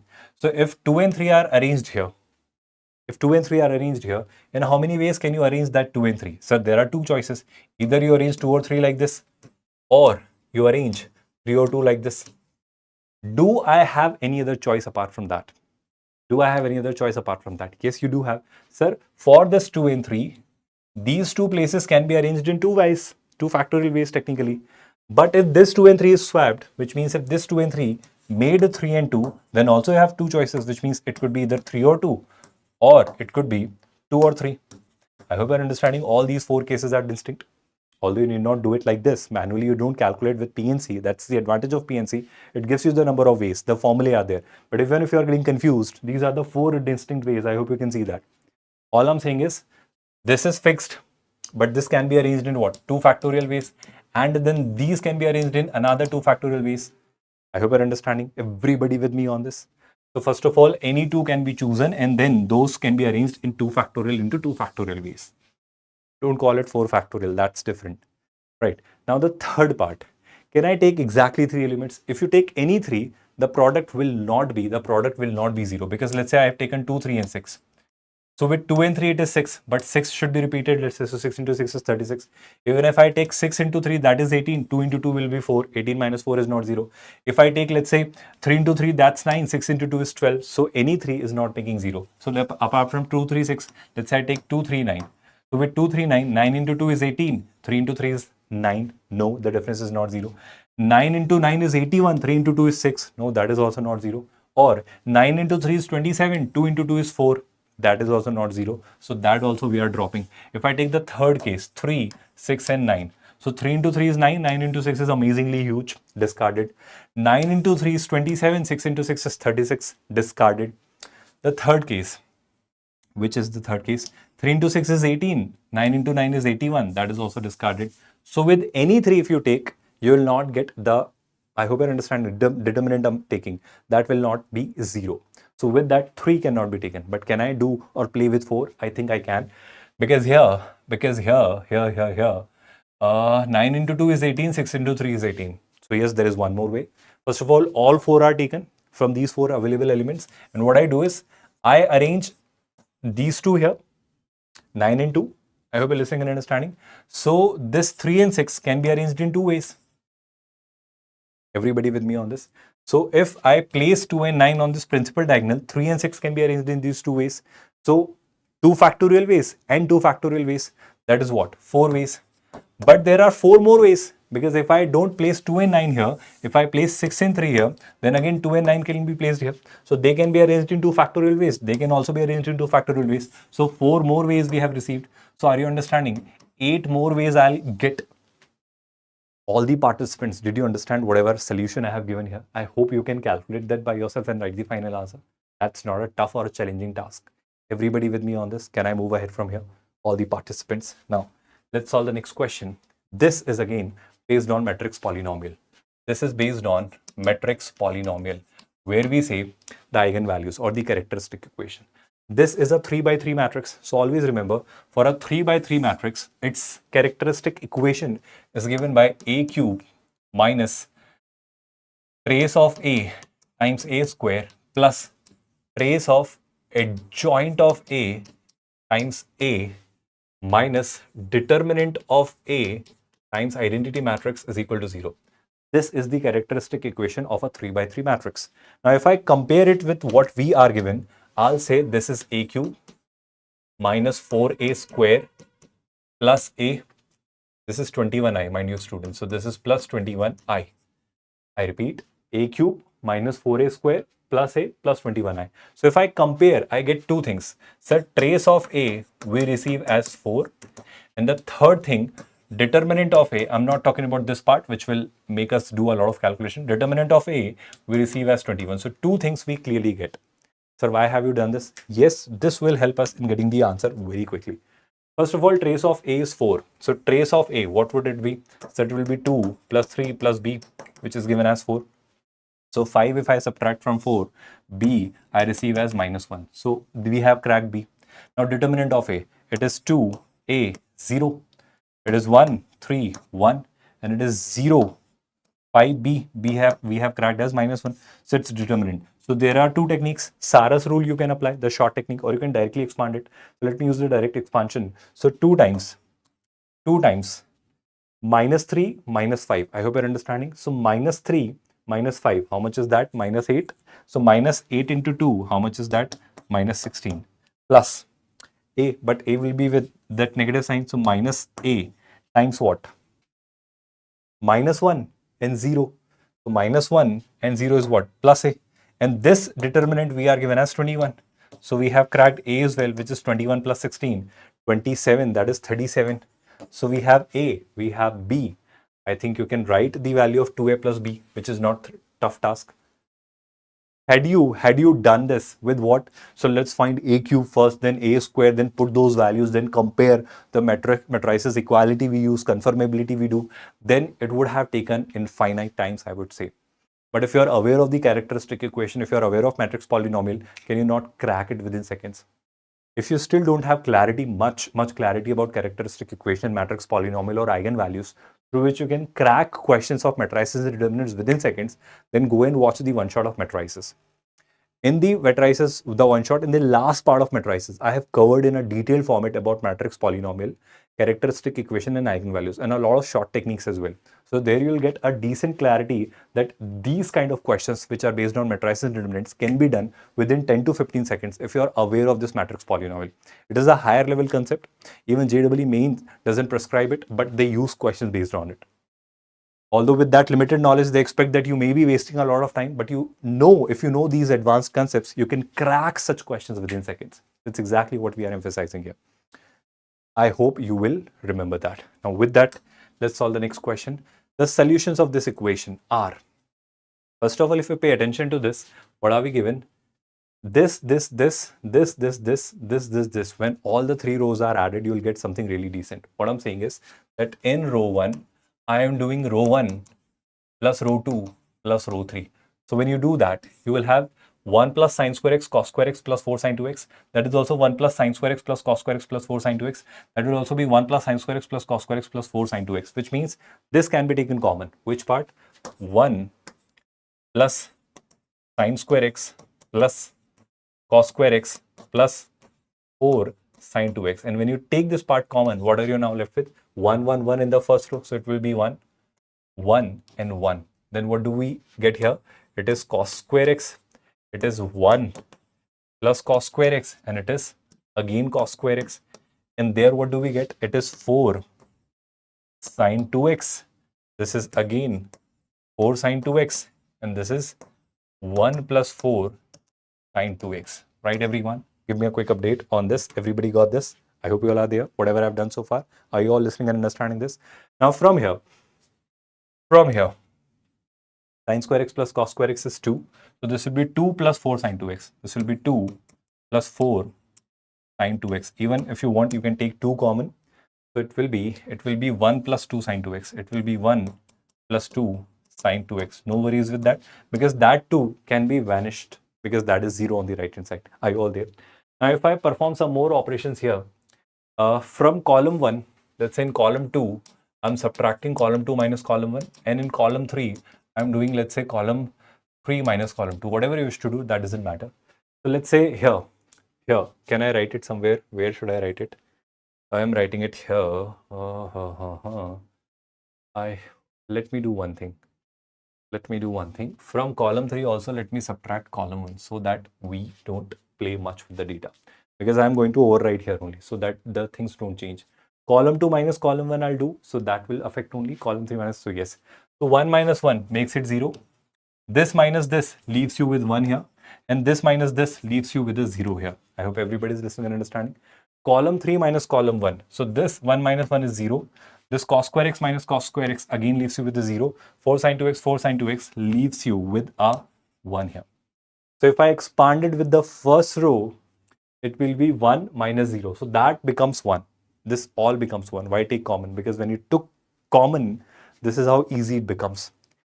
So when this is expanded, this is 1. So my final answer is 1 plus sine 2x is equal to 0. My final expansion is 1 plus sine 2x is equal to 0. That gives you sine 2x is equal to minus 1 by 2. Can you not solve this part by yourself? Just write in the comment box, are you able to solve this part by yourself, or shall I give you the idea? How should it be done? You have 3 methods. Either you draw the graph, or let's say you use the general solution method, or third, through intuition, you figure it out. You have all the 3 methods. Let's say through general solution method, you are writing it, right? So how do we do it? Sine 2x is equals to minus 1 by 2. So we all know it is minus 30 degree in sine. So it is sine minus pi by 6. So can I say sine 2x is equal to sine minus 30 degrees minus pi by 6. For general solution, I'll say if sine theta is equals to sine alpha, theta is given by n pi plus minus 1 to the power n alpha, which is minus minus pi by 6. So if I introduce that minus here, so that is minus 1 to the power n, and that is pi by 6. So minus pi by 6 has made it look like minus pi. Everybody with me on this, all the participants, can you not do it from here? Because all you want to do is write x from here. So x is going to be n pi by 2 minus 1 to the power n pi by 12. All I'm suggesting you to do is just try different values of n, 0, 1, 2, and you'll get two of those values, mark the options and get the answer. Everybody got this, or shall I repeat this solution? All the participants with me, can I move ahead with the next question here? This is a question based on quadratic. Alpha and beta be the roots of this equation, quadratic equation whose roots are this. Right, now how do I solve this? First of all, can you help me with the sum of the roots? So we all know alpha plus beta from here will be minus 2 root 2, and product of the roots alpha beta will be minus 1. Correct me if I'm wrong. Everybody with me on this? But the problem here is alpha to the power 6 plus beta to the power 6, alpha to the power 4 plus beta to the power 4. How do we evaluate it? Now, that's easy and doable if you are simply, what should I say, observant enough. So here, alpha to the power 4 plus beta to the power 4. Before that, let me try and help you with alpha square plus beta square. What would it be, students? I hope you all can see it. It will be alpha plus beta whole square minus 2 alpha beta. So that would be what? That would be alpha plus beta whole square. That is what? 2 root 2 when squared gives you 4 into 2. That's 8 minus 2 alpha beta. So plus 2. So that gives you 10 here. Everybody with me on this? Now, when I wish to figure out alpha to the power 4 plus beta to the power 4, so I hope you would say that, sir, it will be alpha square plus beta square whole square. So it will be alpha to the power 4 plus beta to the power 4 plus 2 alpha square beta square. So when that adjustment is made, that is 2 alpha square beta square is subtracted, your job is done. Everybody listening and understanding. So alpha square plus beta square is 10. So 10 square is what? 100 minus 2. Alpha beta is minus 1, so its square will be 1. So minus 2, that's 98. So we have gotten this value as 98. Correct me if I'm wrong. So this value we have cracked as 98. Everybody with me on this? Now keep this with you. Let's try and figure out alpha to the power 6 plus beta to the power 6. So for alpha to the power 6 plus beta to the power 6, can I treat it as alpha square whole cube plus beta square whole cube? Can I do so? So a cube plus b cube. That we write as a plus b. That we write as a plus b. Times which one shall I use? That one or this one? Let me try and write this one, because alpha square plus beta, I think that will be more useful. So I hope you remember a plus b whole cube is a cube plus b cube plus 3ab. So that is 3. But of course that needs to be subtracted. That is 3ab into a plus b.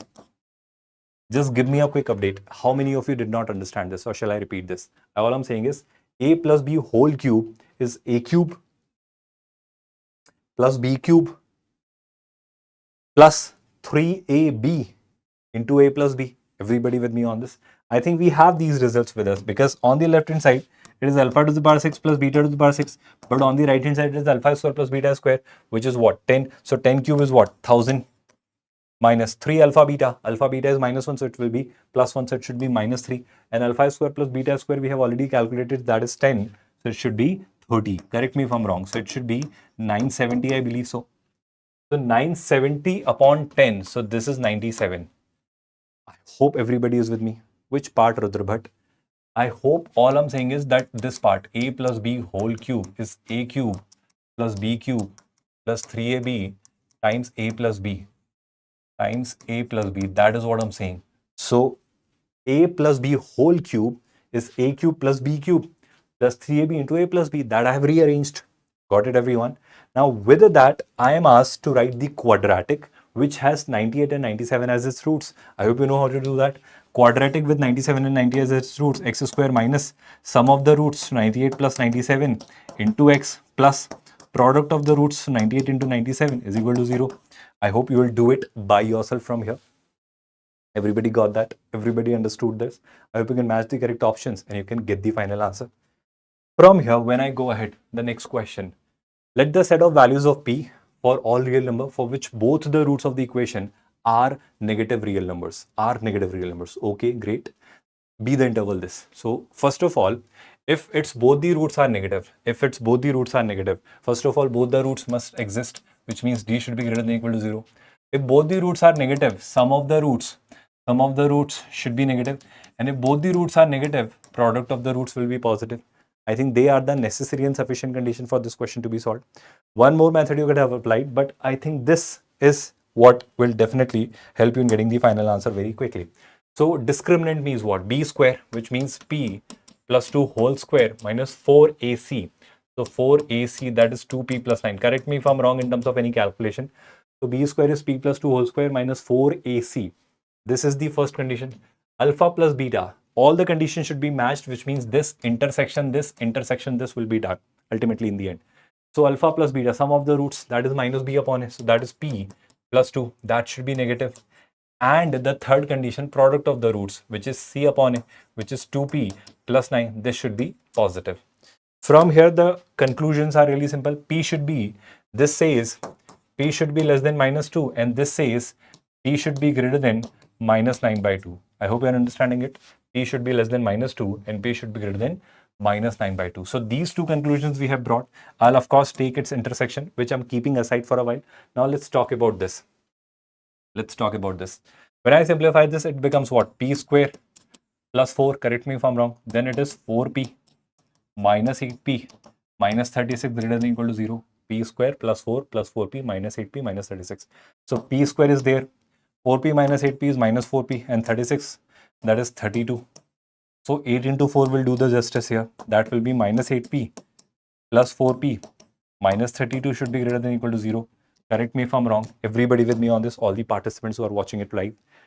P square minus 8P plus 4P minus 32 should be greater than or equal to 0, right? So the factorization will look like what? P minus 8 here. And when you take plus 4 common, which means P plus 4 should be greater than or equal to 0. For quadratic, you already know the solution. For if it is positive, that means lesser than the lesser root, greater than the greater root. I hope you do remember that. So with that, lesser root is minus 4, greater root is 8. So here it gives you P should be either less than or equal to minus 4, or P should be greater than or equal to 8. So this and this will be taken. I hope everybody is with me. Now from here, when I start taking the intersection, can I do that part here? I hope you're comfortable with that. So here, minus infinity to infinity is there. Minus infinity to infinity is there. There will be these two numbers, minus 4. So minus 4 will be here. There will be this number, which is 8. So first of all, it should be less than or equal to minus 4 and greater than or equal to 8. I hope everybody is with me. Then you have another number, minus 2. So minus 2 will be somewhere here. So it says it should be less than minus 2. So if it is less than minus 2, that part I need not consider now. Everybody listening and understanding. And this says it should be greater than minus 9 by 2. Minus 9 by 2 will be less than minus 4. I hope you're understanding. So it should be somewhere here, minus 9 by 2. And it says it should be greater than minus 9 by 2. So it should be greater than this. So if I see the intersection, the common part here, then I'll say this is the common region. This is the common region. Can you not see that? All the participants. From minus 9 by 2 to 4, because this is the region where all three exist. So my answer will be from minus 9 by 2 to minus 4. But of course, minus 9 by 2 is not included, open. Minus 4 is included, so closed. You can compare alpha is minus 9 by 2, alpha is minus 9 by 2, and beta is minus 4. Correct me if I'm wrong. And you can do the calculation then. Everybody understood that solution, all the participants. From there, when I move ahead, the next question, the number of integral values of k for which one root of the equation lies in the interval 1 to 2 and its other root lies in the interval 2 to 3.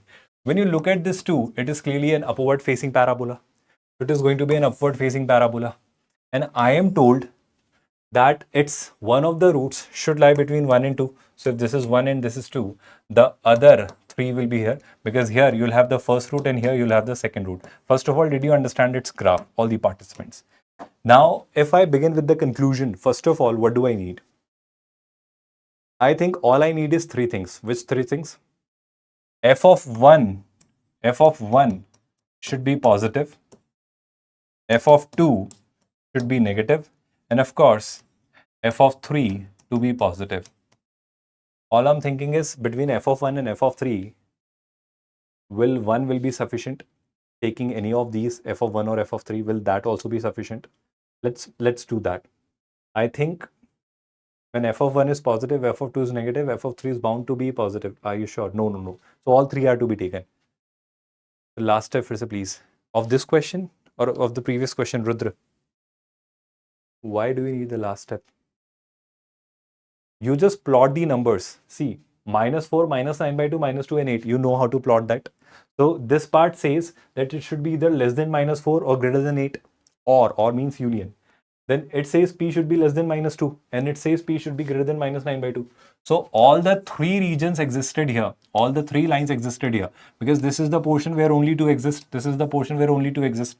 This is the portion where only 1 exists. So I need the intersection of all three. So all three existed there. Getting back to this discussion, so I need intersection of F1 positive, F3 positive and F2 negative. So F1 positive means what? 2 minus 8 plus K should be positive. Second condition, F2 negative, 2 square is 4, 4 into 2 is 8, minus 16 plus K should be negative. Second condition. Third condition, F3 positive, 3 square is 9, 9 into 2 is 18, minus 8 into 3, which is 24, plus K, this should be positive. So intersection of these three will be taken. Rudra, दो से काम नहीं चलेगा. Yes, दो से काम नहीं चलेगा. So if I get back to this here, I'll say -6 plus K is positive, which means K should be greater than 6. Correct me if I'm wrong. There, -8 plus K should be negative, which means K should be less than 8. Correct me if I'm wrong. And this says 18 minus 24, that is 6. So K should be greater than 6. So this and this are leading to simple conclusion, this only. So K should be greater than 6, K should be less than 8. So K should lie between 6 and 8. 6 and 8. What are they asking? The number of integral values of K. So between 6 and 8, there is only one integer, which is 7. So 1 will be the final answer. Everybody understood that? Yes. Good, Sunita Gupta. That's brilliant.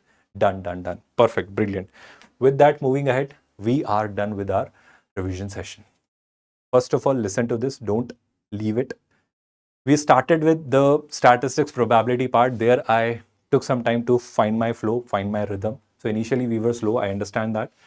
When I was warmed up, I think we got our flow. We found our flow. We found our rhythm. So if some of you who haven't watched it from the beginning, now go back to the video, watch it from the starting, or keep it or saved as a watch later, or you can like it so that it stays in your part. Can you repeat the graph? Upward facing parabola. Because this was positive. What we need is one of the roots should lie between 1 and 2. Other root should lie between 2 and 3. So 2 will be negative, f of 2, f of 1 and f of 3 will be positive. Kal kitne baje? I think Rudra, for that you will get the notification. We'll definitely give you the update. Most probably 5 o'clock only. We have done the entire revision. And now tomorrow in the morning at 10 o'clock we'll be there. In the morning at 10 o'clock, we'll be revising all the formulae. I repeat, tomorrow in the morning, don't miss it. We are coming up with a live of all the formulae of mathematics. I'll be revising that one session. So 1 to 2 hours hardly it will take, and we'll revise all the formulae, the necessary and important formulae. So keep it saved that tomorrow at 10 o'clock in the morning, we'll revise all the formulae. All the formulae of entire mathematics for JEE 2026 April attempt. And whatever part of this video, if you have missed, do watch it again. Keep it saved. Whatever queries or concerns you have, you can post them in the comment box, not in this live chat, in the comment box, comment of this video, so that I see it and then I review it and then I definitely do something for it. If you want anything else needed to be done from our end, do write in the comment box, in the comment, not in the live chat. We'll definitely try to help you with that as well. Whatever assistance or help you need right now at this stage will definitely be there. So with that, can we call it a day? Thank you so much. You have been a great audience. Take a good care of yourself. Good night, everyone. Good night.